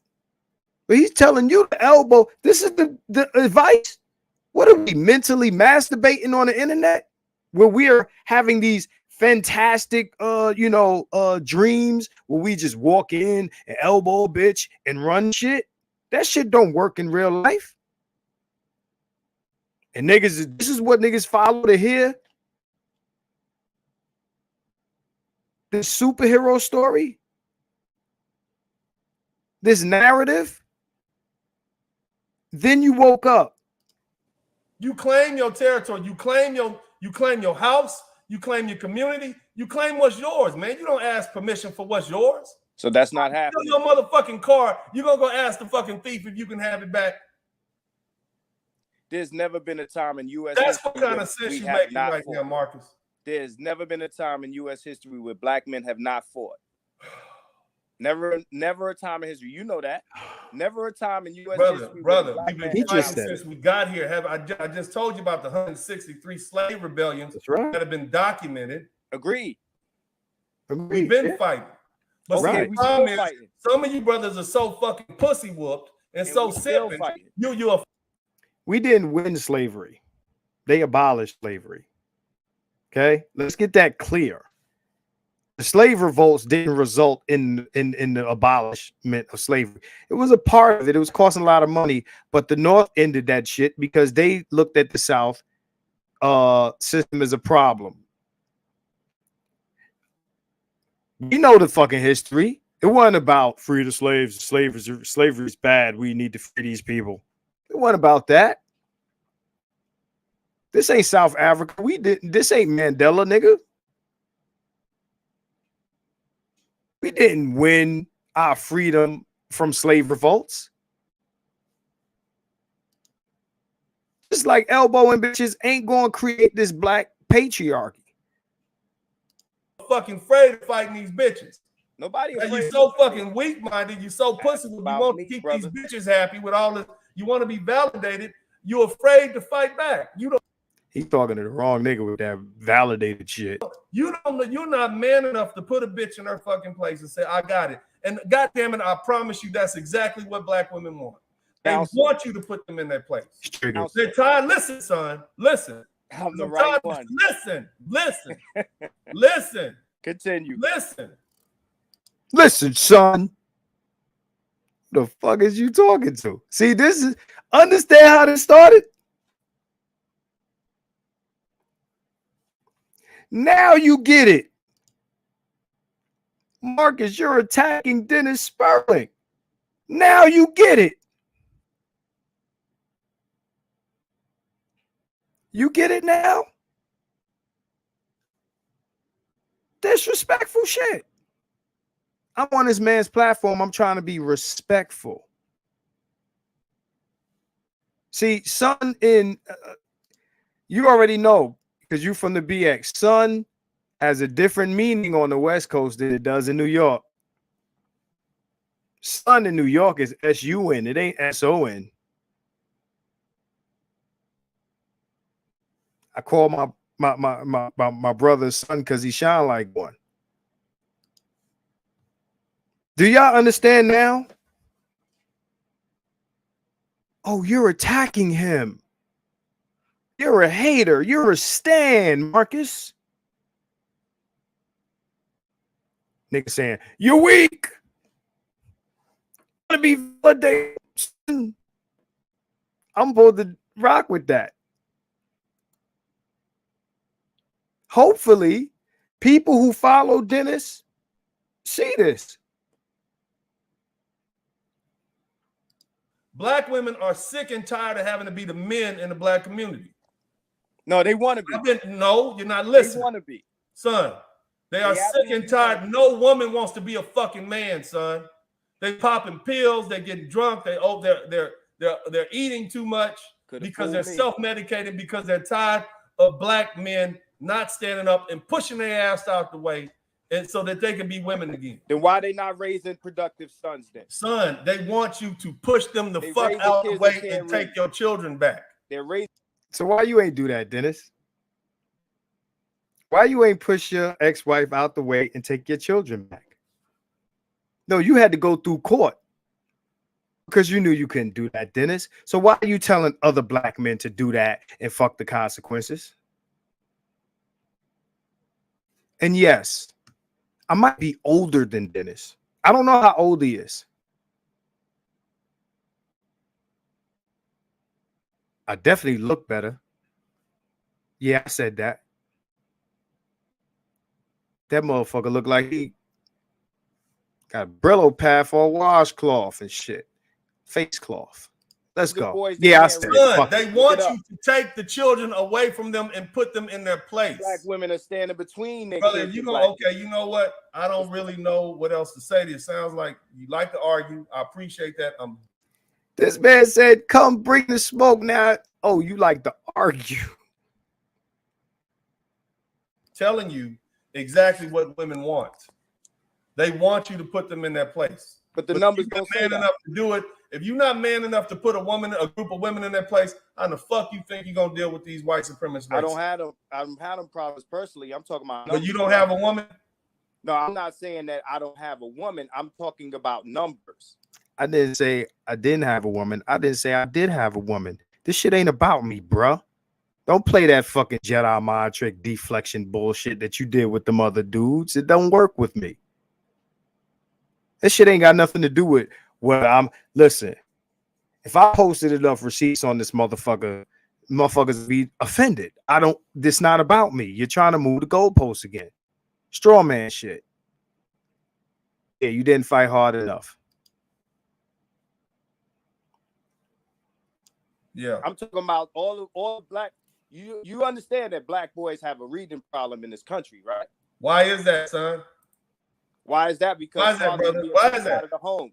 Who's supposed to be the leaders of the black community? Fathers are being pushed out Who of the is home. supposed to be the leaders of the black community? So you tell hold on. So you Who tell is? me, I'm asking you a question. He asking the Who question. is He's talking supposed over to be you. the leaders of the black community? we're supposed to be. Okay, well then do what you're supposed to do, brother. Okay, but we So, black man, it's your fault that black boys can't read because you're not doing what you're supposed to do. do we run the country? Son, God You- damn it, man. Do you understand? Okay, let me go to somebody else because I don't think No this doubt. ain't going nowhere. Hey, it was This it ain't was going good, nowhere. though. Just chill for a minute. We're gonna let it come. Nah, I'm not gonna chill for a minute. Eventually, he drops me out of there, but you know, right? Lannister, MGTOW, Red Pill, SY. No, before we get back to that,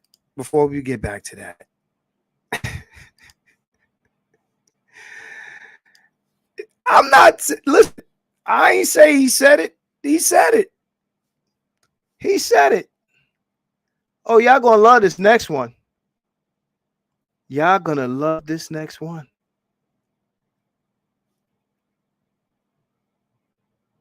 Let's go. Hold on. Where's that?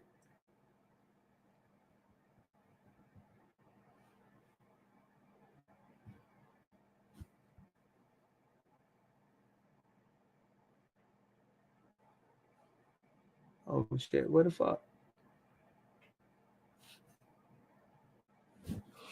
Give me a second, y'all. Let me find this video. I just want everyone who was asking me in the community to recognize this man is he's I'm not putting nothing in his mouth. He's saying it. He's saying it himself. Let me see if I can find this video, man. Where's my tablet? Yeah, I didn't say this man said shit. I don't have to. That's what I love about social media. That's what I love about social media. Receipts, baby. Receipts. They all there. They are all there. Hold on. Let me get this here. So let me know what it is so far. Hit that like button. In the meantime, hit that like button. Hit that motherfucking like button, man.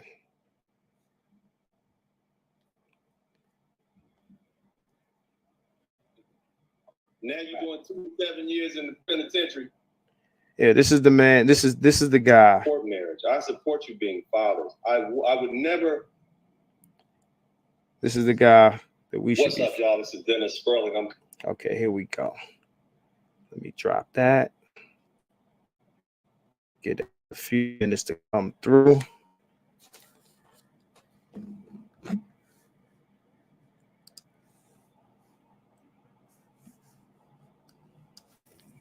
Why are you attacking Dennis Marcus? Why? He's a respected man in the space. He's a respected man. Should not be talking about him. More followers than you. You hater.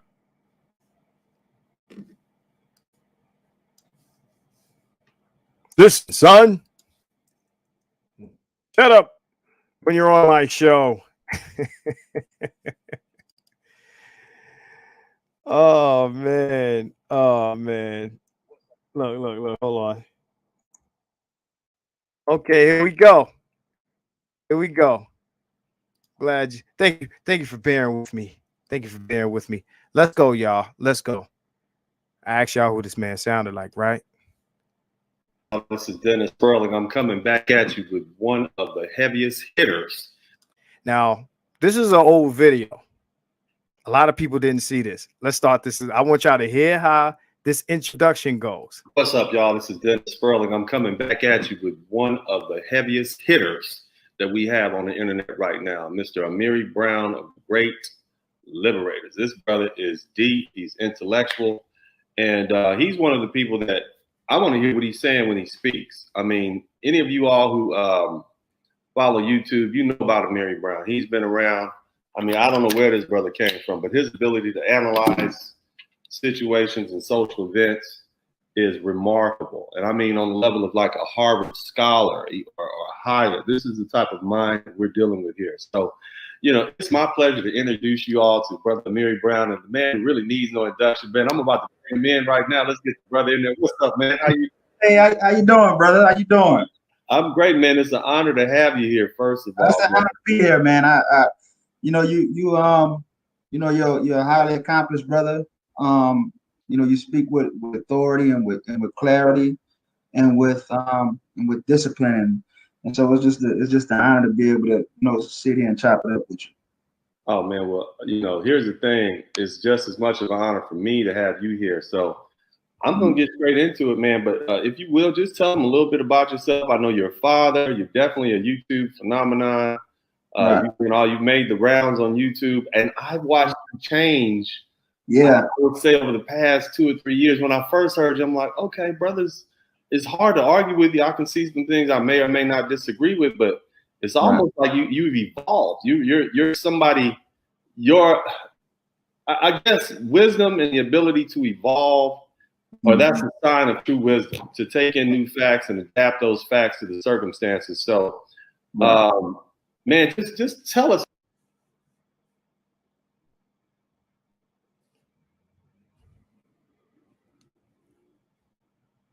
Do I really need to say some shit?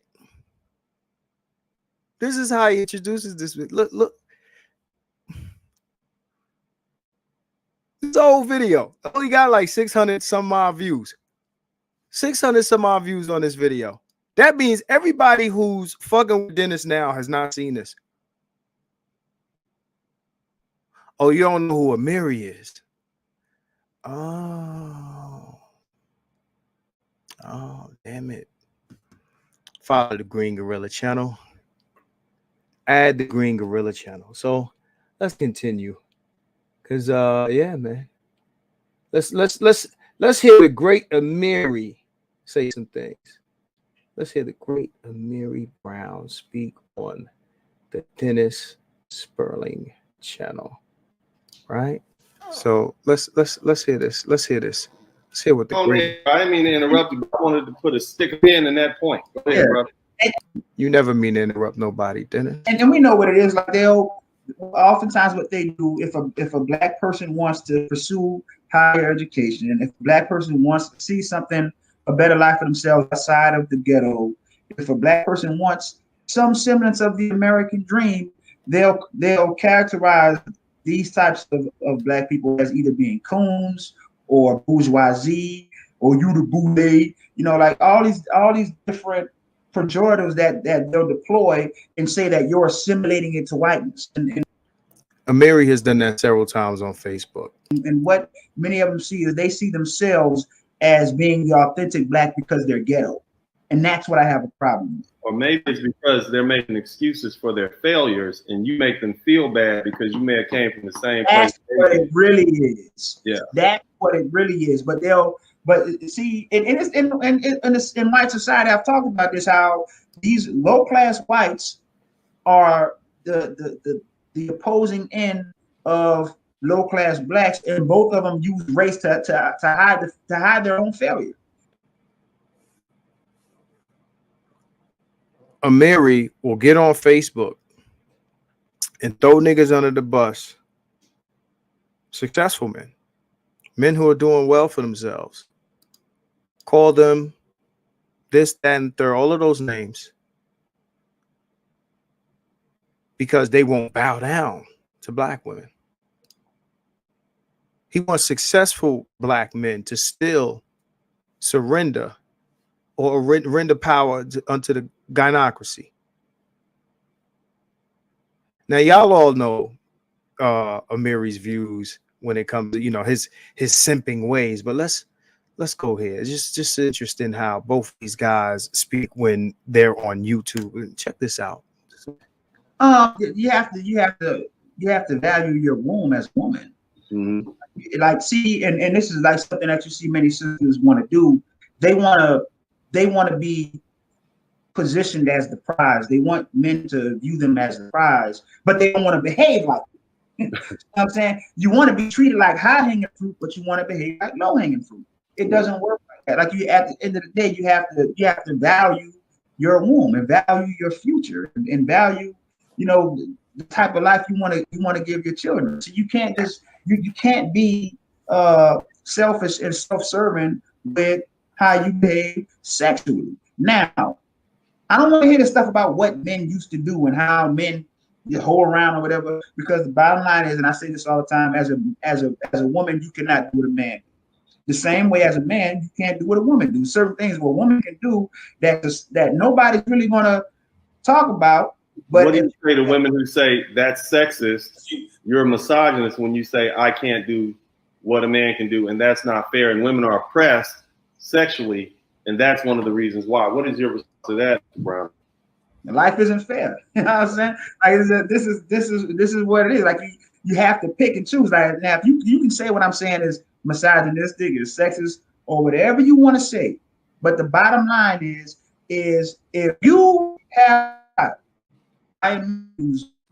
unwilling or unprepared to get out, you're the one left there in the bag. You as the woman, you're going to be the one left there holding the bag. You see, mother's baby, father's maybe. You see what I'm saying? So ultimately, it's going to fall on you as a woman. So just from an interest of protecting yourself, your own self-interest, you shouldn't want to do that.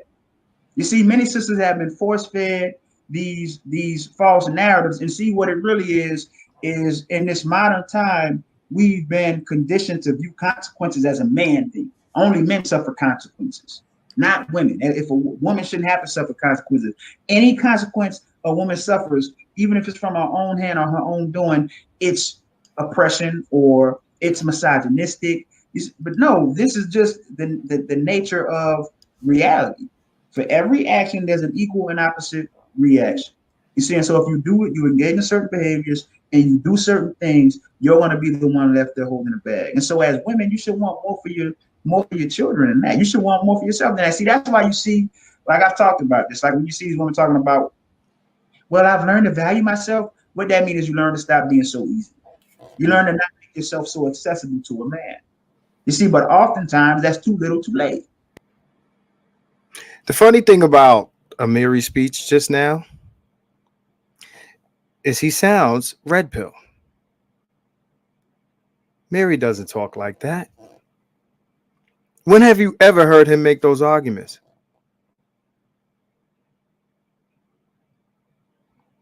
So the next time you see him on YouTube or on Facebook and he's blaming men for the way women act, just remember this speech that he just made. He's talking to Dennis. And I remember telling him on Gigi's stream, I said, when you was on Dennis' show, you were saying the same shit we say. And this is what I mean by flip-flop. This is what I mean by flip-flop. I'm not here to expose nobody's personal life. I attack points of view people put on the internet. If you say something and the math ain't mathing, I go at that. If you go at my personal shit, then I'm going to go at your personal shit. And we could leave personal shit out of it, but I didn't attack Dennis's personal shit until he disrespected me on his show. And he does a lot of insulting on Facebook too. So for those who think I just attacked Dennis out the fucking blue, It didn't happen. Okay? So let's go here. We're going to go back to Dennis's shit where, you know, the mysterious Khalid, because this is the one we're going to end on. The mysterious Khalid Mustafa email. It's mysterious. As in, we don't know where it comes from. Allegedly. Let me drag that into there. Yeah. A reliable source. You guys are looking at his reliable source right there. I'm not stupid, nigga. Okay? I'm not stupid.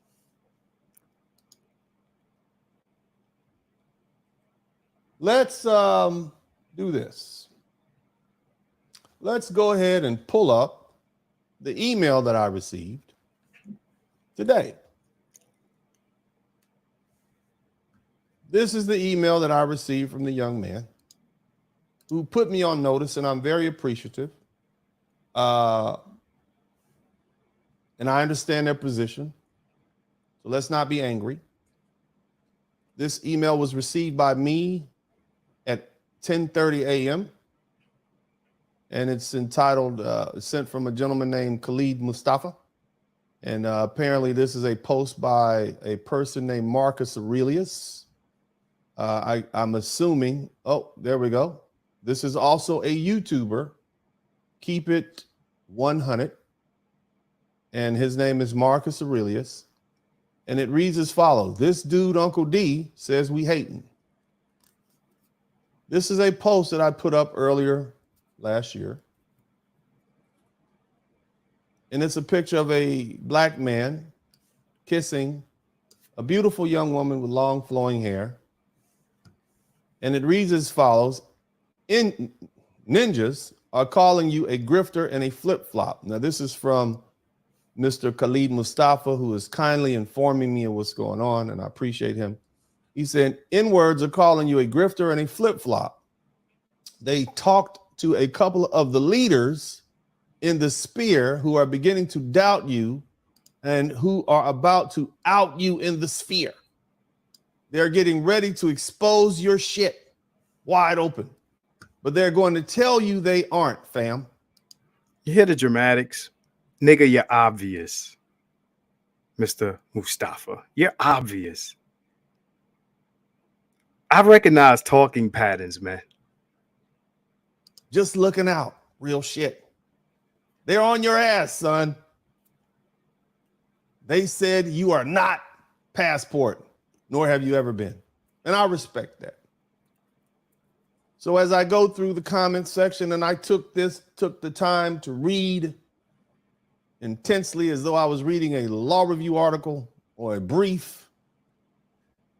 I have some individual, Ash Macadamian, love. Shout out to Ash Macadamian. Let me know when you see this video. That for you, bro, but he needs to improve himself and develop a new skill set or habit once every 2 months. That is not the optics I want for Passport Bros. Austin Hollerman is the right guy. And then the gentleman, Marcus Aurelius. Now, before we get started. Brotherly Love 215. They have the same talking points. They have the same talking points. You're weak. You don't control nothing. You don't run shit. You're conquered. You don't control no industries. If you did, then you would have control of your women. They have the same talking points. You just heard Red Pill Amiri 2 seconds ago on Dennis's show. Just like sometimes you hear Red Pill Dennis. It's back and forth, man. I want you guys to go over to this gentleman's page and subscribe to his page and make sure you're telling them that I sent you there, and I want you guys to like and subscribe and comment your little YouTube hearts out. I appreciate you, Dennis. I really do. Thank you, brother. Tell him all the wonderful things you want to tell him about his page and his work and how he's greatly appreciated. Again, go to YouTube. What is it called? KeepItOneHunned. I believe this is you at Keep It. His name is Marcus Aurelius. Go on over there. Show him some love. Okay, I'm serious about that. I want y'all to go to Dennis's page and subscribe, and I want y'all to show him some love and let him know I sent you. My little 8,000 subscribers, you know, he can take that and put it in his little change pocket compared to the big pockets that he has as subscribers. Dennis is up there. He got a lot of subs, and I'm not mad that Dennis has a little following. But he's saying, you know, for somebody who's saying that other guys are trying to live off YouTube, I don't stream every day. Dennis streams every day. If you want more money at your job, what you do? You work more hours. Now, I don't look in. I don't know Dennis's pockets. I ain't pocket watching. I'm just saying.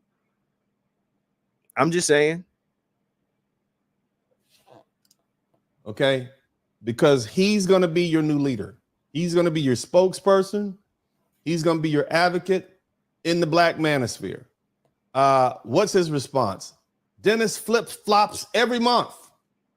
That's what he says. Every month I flip-flop. Okay?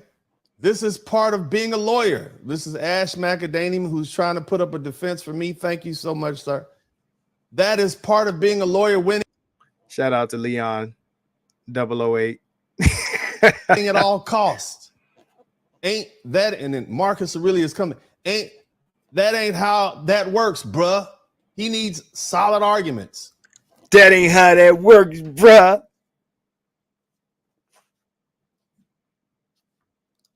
One week you're anti-marriage, says Marcus Aurelius. Next week you're pro-marriage. That's not lawyer tactics. That's snake oil salesman. Shit. Then Michael Gomez chimes in at Ash Macadamian. Totally. Shout out to Michael Gomez. Totally agree that Austin needs to be the face of Passport Bros. If y'all care about the perception of the ideology, then the face needs to be someone that appears like he could get chicks in America. It's kind of like swapping out a Claudette Colvin for Rosa Parks. Good reference. Good reference. These are intelligent men. It's a good reference, Mike. Very good. Marcus Aurelius then says these dudes prefer aesthetically challenged men they can empathize with. And then Marcus Aurelius puts this up on January 12th at 7:24 p.m. Uncle D trying to set a standard that can look that you can look like shit as long as you provide red pills, though, fellas. So let's analyze this from the good man Marcus Aurelius. Let's analyze, also known as Keep It 100. So here's the thing. First of all, you have to understand when you become the big bad wolf, usually someone's going to come for you. Dennis, you're not the big bad wolf. You're a good guy. And it's the ultimate confirmation that you're doing what you're supposed to do. Dennis, you're promoting families. You're promoting families. That's status quo. You're not the big bad wolf. You're not an agent of chaos. You're promoting families. Let's go. I've embraced being the bad guy. I am the Blizzard King. Now, here's the thing I want you guys to understand, and I want you to take your time and let's roll through this, because this is going to be a lesson, because I always try to give you guys lessons, because that's good, right?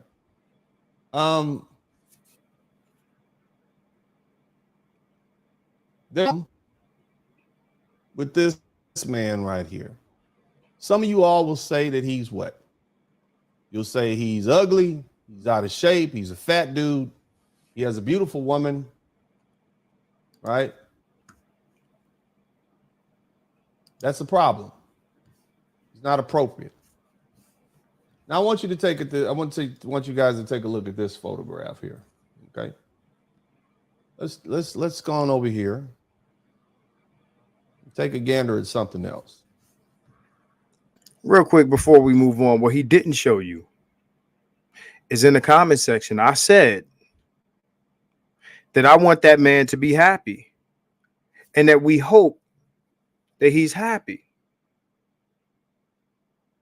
The other thing that I'm thinking is Amiri has an account on Facebook that I don't know who he is, and he went and made those screenshots. But we'll get into that later. But I'm not mad that that man is with a nice looking female. Now, is Dennis the one that said no matter where a man goes, he's going to encounter the same bullshit and have the same mentality and the same emotional issues? That was Dennis's argument. But now he's a passport, bro. You know why? Because it's trending. It's trending. The black love arguments that he was making was not getting him love. It was not getting him love. Okay? People were reacting to Dennis saying what he was saying. He wasn't getting positive feedback from that. I'll put loads of receipts. And then he didn't get positive feedback from that. So let's look at his other picture while we're here.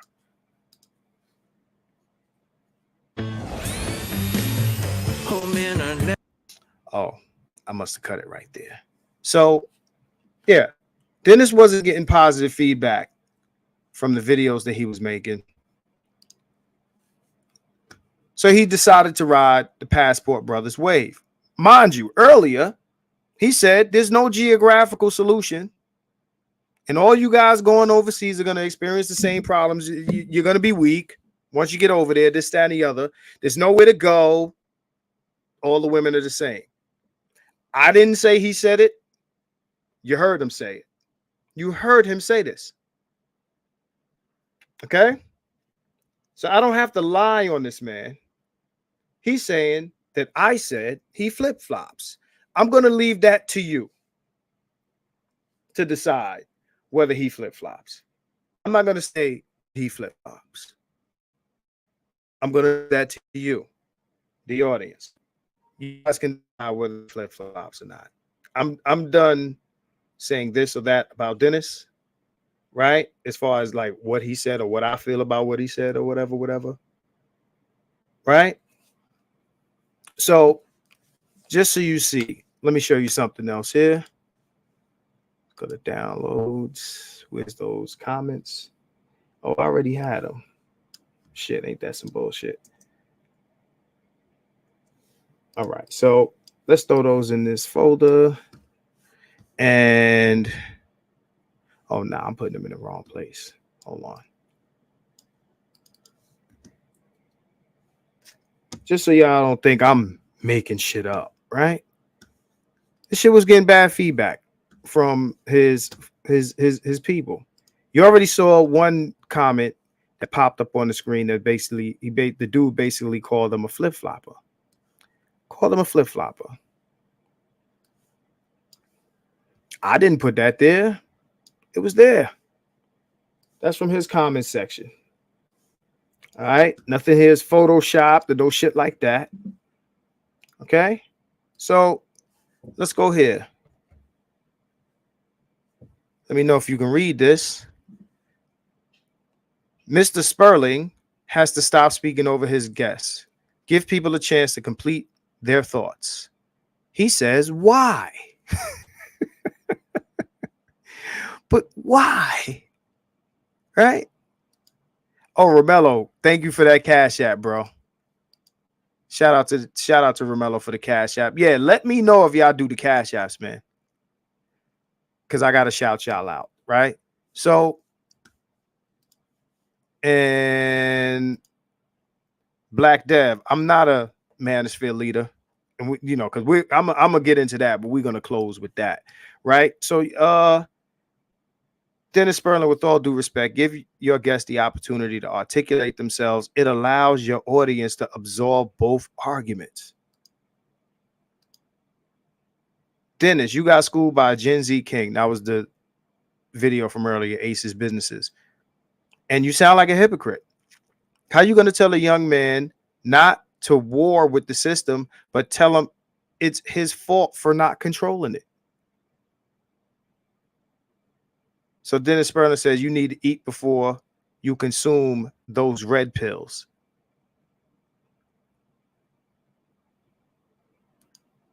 Wow. You need to eat before you consume red pills. So, okay, so someone else says They are the enemy and they should be put in their place. Uncle D, listen a little bit more and talk a little bit less. Yes, they deserve social punishment, and that brother is making sense. Dennis Spurling says they are not your enemy, but everything else is correct. Everything else is correct, but they're not your enemy. They're shooting at us. They want us to die, but they're not your enemy. They're trying to kill us, Uncle D. He said, how? Jagoff says, how aren't they our enemies when they have declared themselves as such? They have declared themselves as such. Right? So now, hold on. He has transformed himself into Mr. D's hoes. And he also says alpha males are the biggest simps because they do the most to appeal to these hoes. Let's explain alpha. And shout out to Charles Faulkner. Because we had this conversation. Again, my points of view do not represent the thoughts of Charles Faulkner. Okay? But we had a discussion on what an alpha male is. An alpha male, the definition is antithetical to being a simp. It's antithetical to kissing ass. It's antithetical to that. Stop contextualizing positive masculine attributes to anything that serves women. And that's the problem that I have with these real man and masculinity, because toxic masculinity means what? That you're not serving women. So alpha male is now being used here as something that serves women. That is simp language. That is simp language. Straight up. And this is going to be a 4-hour video. God damn. This is the Justice League. Zack Snyder, the Justice League. Alpha males are the biggest simps. Stop using positive descriptions of manhood and masculinity and wrapping it up into subservient bullshit. Because that's not the definition of the word. I don't care how it's spoken in the environment. Again, that is the matriarchal environment, and you're using their context of the word. Because we know in that environment, anything that positively describes men means they serve women. So now men who simp and serve women and do the most to appeal to these hoes are alpha males. Everything good about men is some alpha male shit. That's what's being said here. I disagree, sir. I disagree. It's another video I have here, but I'm gonna save. I'll post it separate, but because we don't want to be here all night. Well, basically, he said, he was talking about marriage in the Bible and marriage, modern marriage, and he basically said, marriage is so that you can go out and work hard and make your woman happy and your kids happy, but to make your woman happy, right? This is the same guy that says, I got the video right here. This is the same guy that says, y'all some happy wife niggas. I want to play this video if I can, if it gets on here quick enough, because I don't want to be accused of saying a man says something and I don't have receipts. I got to have receipts. I got to have receipts, man.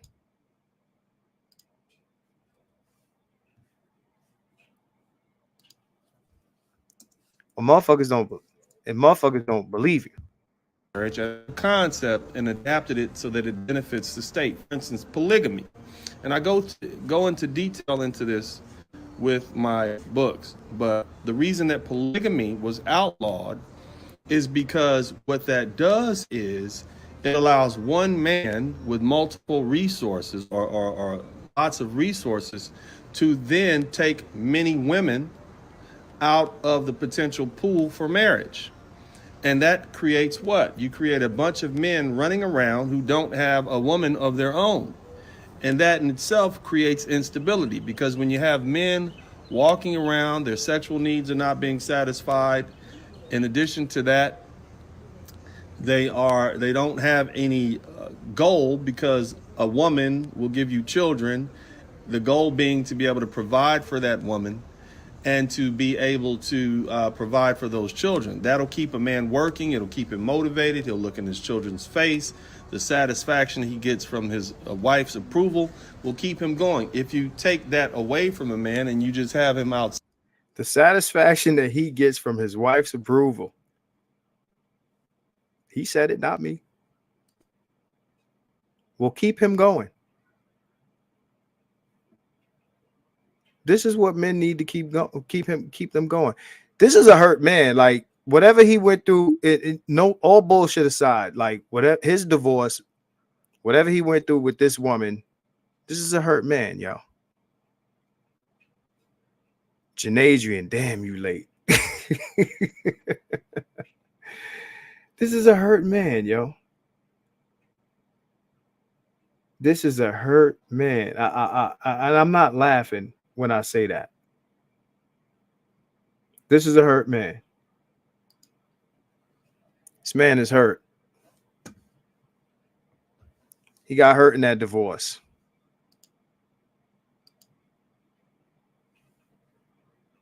single, he's a man, he's a soldier without a cause, so to speak. And so for the clean, orderly continuation of society, we've recognized that polygamy takes viable mates off the marriage market, which will inevitably lead to unsatisfied citizens who are not as motivated as they otherwise would be.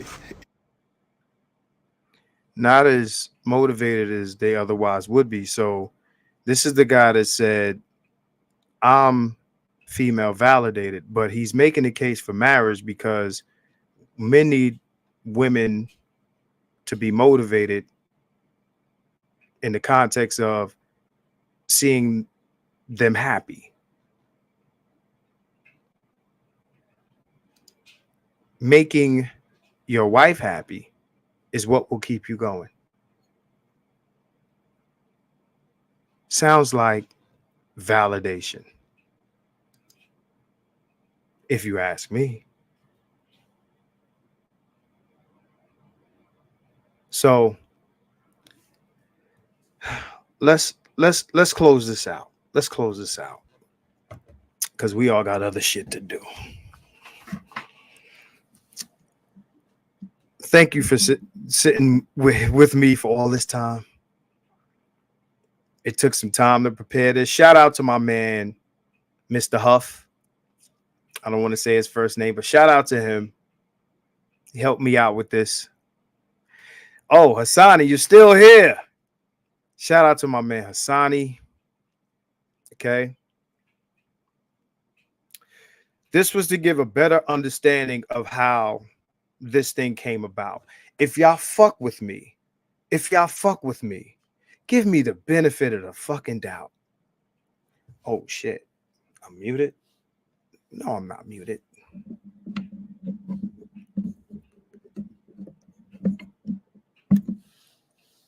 Can y'all hear me? Let me know if you can hear me. Okay. Yeah. Give me the benefit of the doubt. For everybody in my community tab that asked me, yo, what's up with you and him? I hope you guys can hash this out. Those sorts of things. I appreciate the concern. I appreciate the concern. I didn't come to YouTube to start shit with nobody. The problem is when you're honest, it's like Jordan Peterson said, when you're honest, you're going to offend people. When you're honest, you risk offending people. It is not my intention to offend. It is my intention to be honest. Honesty has always been my fault. It's a fault of mine. Ask anybody. That's why this channel is called Keep It 100. I don't know if Bay is still awake, but like even guys who I kick it with, you know, the guys who, you know, we have a lot of conversations, we conference, you guys know who you are. And they don't agree with me all the time, but they know that I'm keeping it real with them. And I would imagine that they know that I'm not trying to be insulting. I'm not trying to be offensive, but every once in a while, you're going to offend someone with your honesty.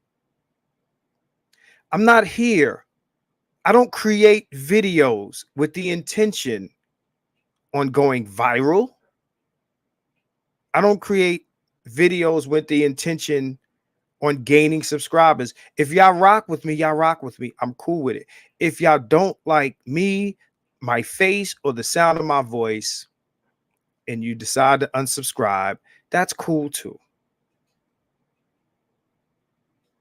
When I went to Dennis's channel, if he's your enemy, Uncle D, he's our enemy. That's cool. I'm sure there might be people that rock with me that if they went somewhere and they saw someone say some shit about me, they'd be like, yo, this nigga's talk about Marcus. Fuck that nigga. I appreciate that love, but check it out. It's like 50 said, I want them to love me that like they love Pac, right? But check this out.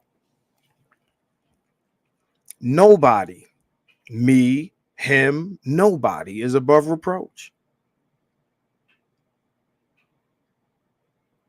The manosphere is not a religion. Red pill is not a religion. I'm not a priest. I'm not a reverend. I'm not Jim Jones. I'm not a cult leader.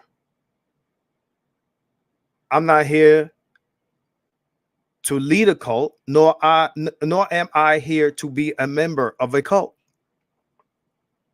There's no leaders here. This is a conversation. Everybody has a point of view. Everybody has different experiences. Everybody's allowed to speak. Obviously, we can't stop motherfuckers from starting a YouTube channel.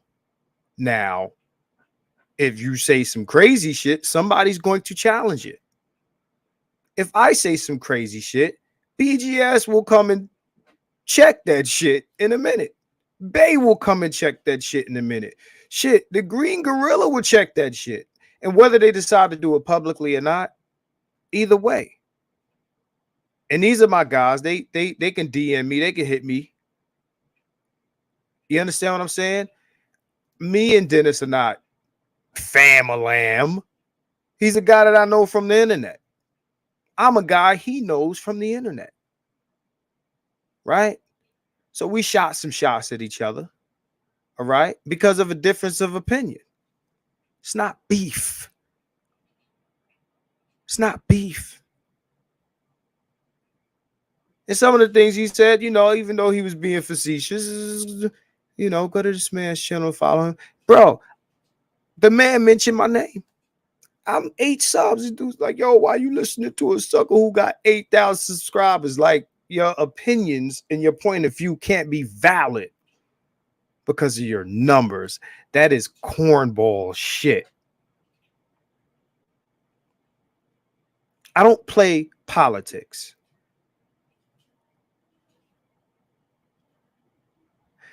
Thank you, John. I want to post this. How could someone with a channel of your size compared to his force him out? I didn't drag him in. If anything, he has the clout to impact me. Now, I don't get into any back and forth without the ability to hold my own shit. So I made a presentation tonight, and hopefully that presentation backs up my claims about his point of view and to some extent, maybe his character. I'm not saying he's a bad person. I'm saying he is the thing that he's calling everyone else. Yes, Dennis, you have gone through the things other black men has gone through, and that's why you decided to switch your script to some overseas shit. You're trying to escape. You are now doing the thing that you're telling us that we hate our mother, our daughters, our aunties, and grandmamas for doing. I'm sure that your fiance does not look like your grandmother.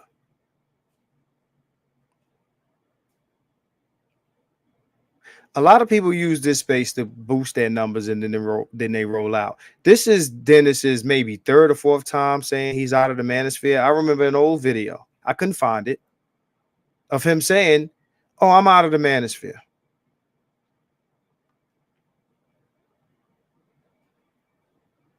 This video is called Simps, Coons, and Chameleons.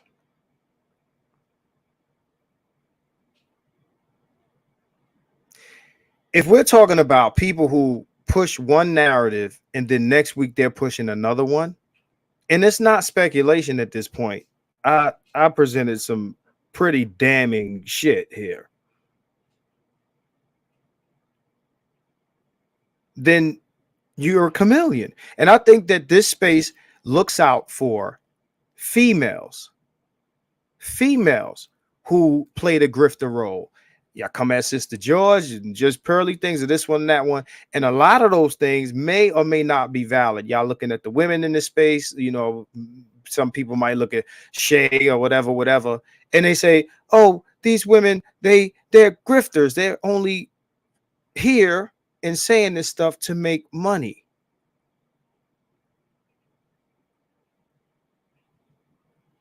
But what y'all don't look at is some of these niggas is bitches too.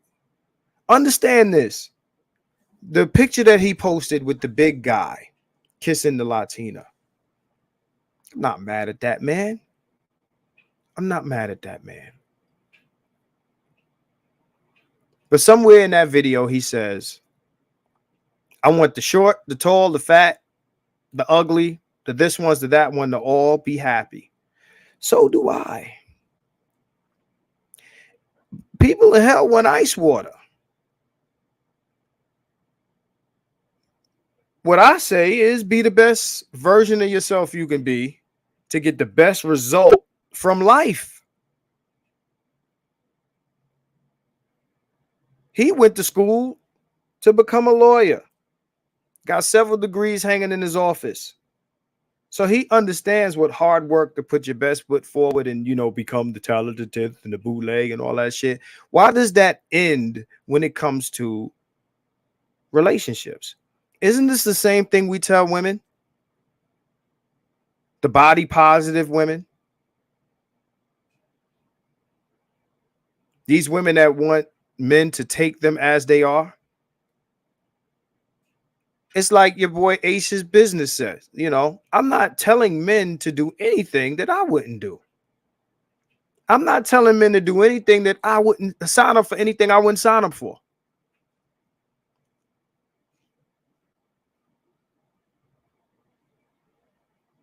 There is no geographical solution for an emotional problem. Dennis Spurling, quote.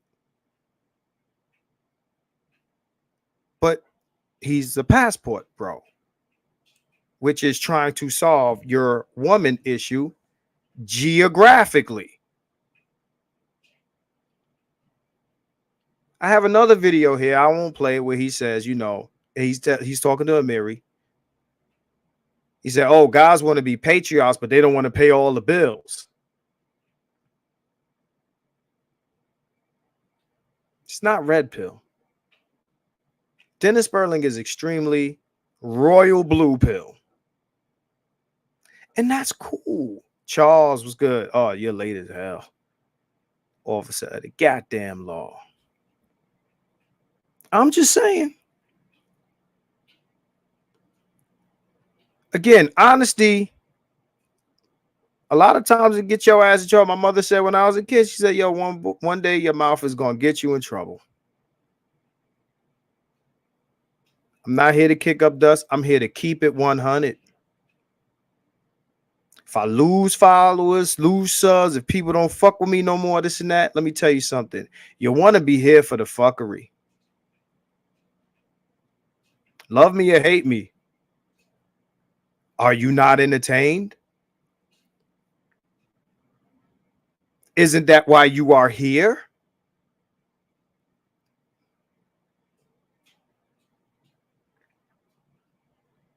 Love me or hate me. Love my face, hate my face. Love the sound of my voice, hate the sound of my voice. One thing I am, agree with me or not, is consistent. You can go through all my videos, from the ones where it's just a picture of me with my arms folded like this and you just hear my voice.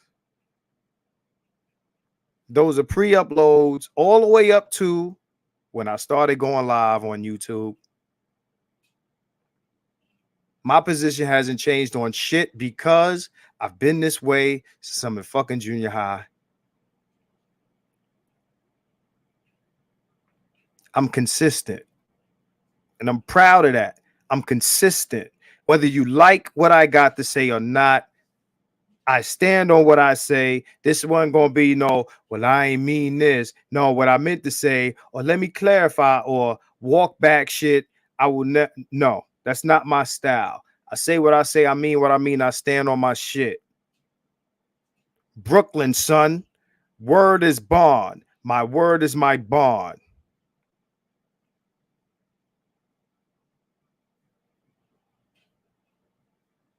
So, Dennis, it's all good, bro.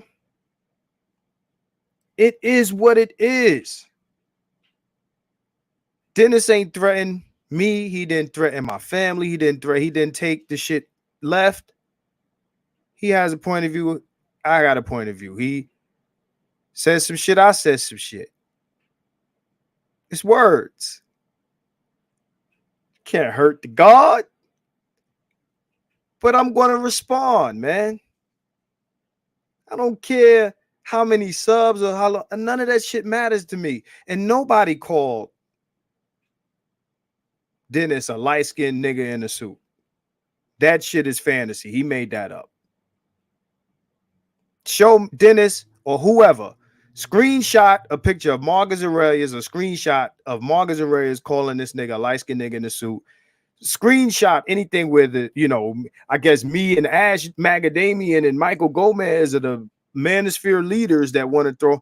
Where did all this narrative? This shit sound like some Marvel comic shit. I regretfully inform you that Dennis Spurling is no longer part of the manosphere. He's been ejected. As per Marcus Aurelius, Michael Gomez, and Ash Macadamian.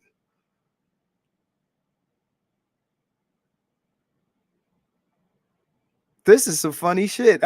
Bro, when I finally watched the video, because I heard all this shit, I thought it was fucking funny as shit. That's why I said, yo, in my community tab, Dennis, you're a wild boy. Dennis, you're a wild boy. But you're not red pill. You're a black love dude. You want to save the community. Maybe at this point you don't. Maybe you've given up. But I think part of you still wants to save the community. I've proved dick policing, calling us weak, conquered men. There's a lot of Cynthia G in your analysis, brother. All right. Hopefully my detractors will watch this and understand. And if not, I don't give a fuck. I'll be on a strip tomorrow. Understand this is fun for me. I like being on here. I'm here for the conversation. I was having the same conversation for 12 years on Facebook for free. There's no super chats on Facebook. For free. Going live on Facebook for free. And these niggas, I don't know about you, Dennis, but I got dragged in this motherfucker. And the niggas who dragged me here will tell you that they dragged me here. Shout out to GG. Shout out to BGS Itmore. And shout out to the Bitter Truth Show. And shout out to T. Hassan, who would hit me up and say, hey, man, you want to jump on a stream with me? I'm like, why not? Shout out to Bernard Riley, who hit me up. Hey, man, I need you on my show. Shout out to him. Shout out to Edward Anderson, who tells motherfuckers to fuck with me. Shout out to anybody who promoted the Keep It 100 channel. I am not here to hate on niggas. I don't hate on black excellence. I am not a coon. I'm not here to tell you to kiss the white man ass or deal with racism. I'm not here to do none of that. I'm not here to tell you to simp. I don't care whether you fly out, cash out, or date out. You can do whatever you want that makes you happy. I've never been against it. Never been against it. So that's what it is. This was Saturday Night Live. Keep it 100.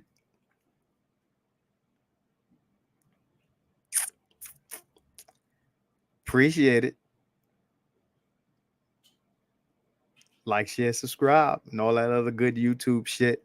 I'm out of here, man. You can tell I'm prolonging this shit because I like being here. And again, you know what I'm saying? This ain't about no bread. I'm here for the conversation. Peace out, y'all. Is it Marcus? You sound like Master Ace. Hell no, nigga. Anyway.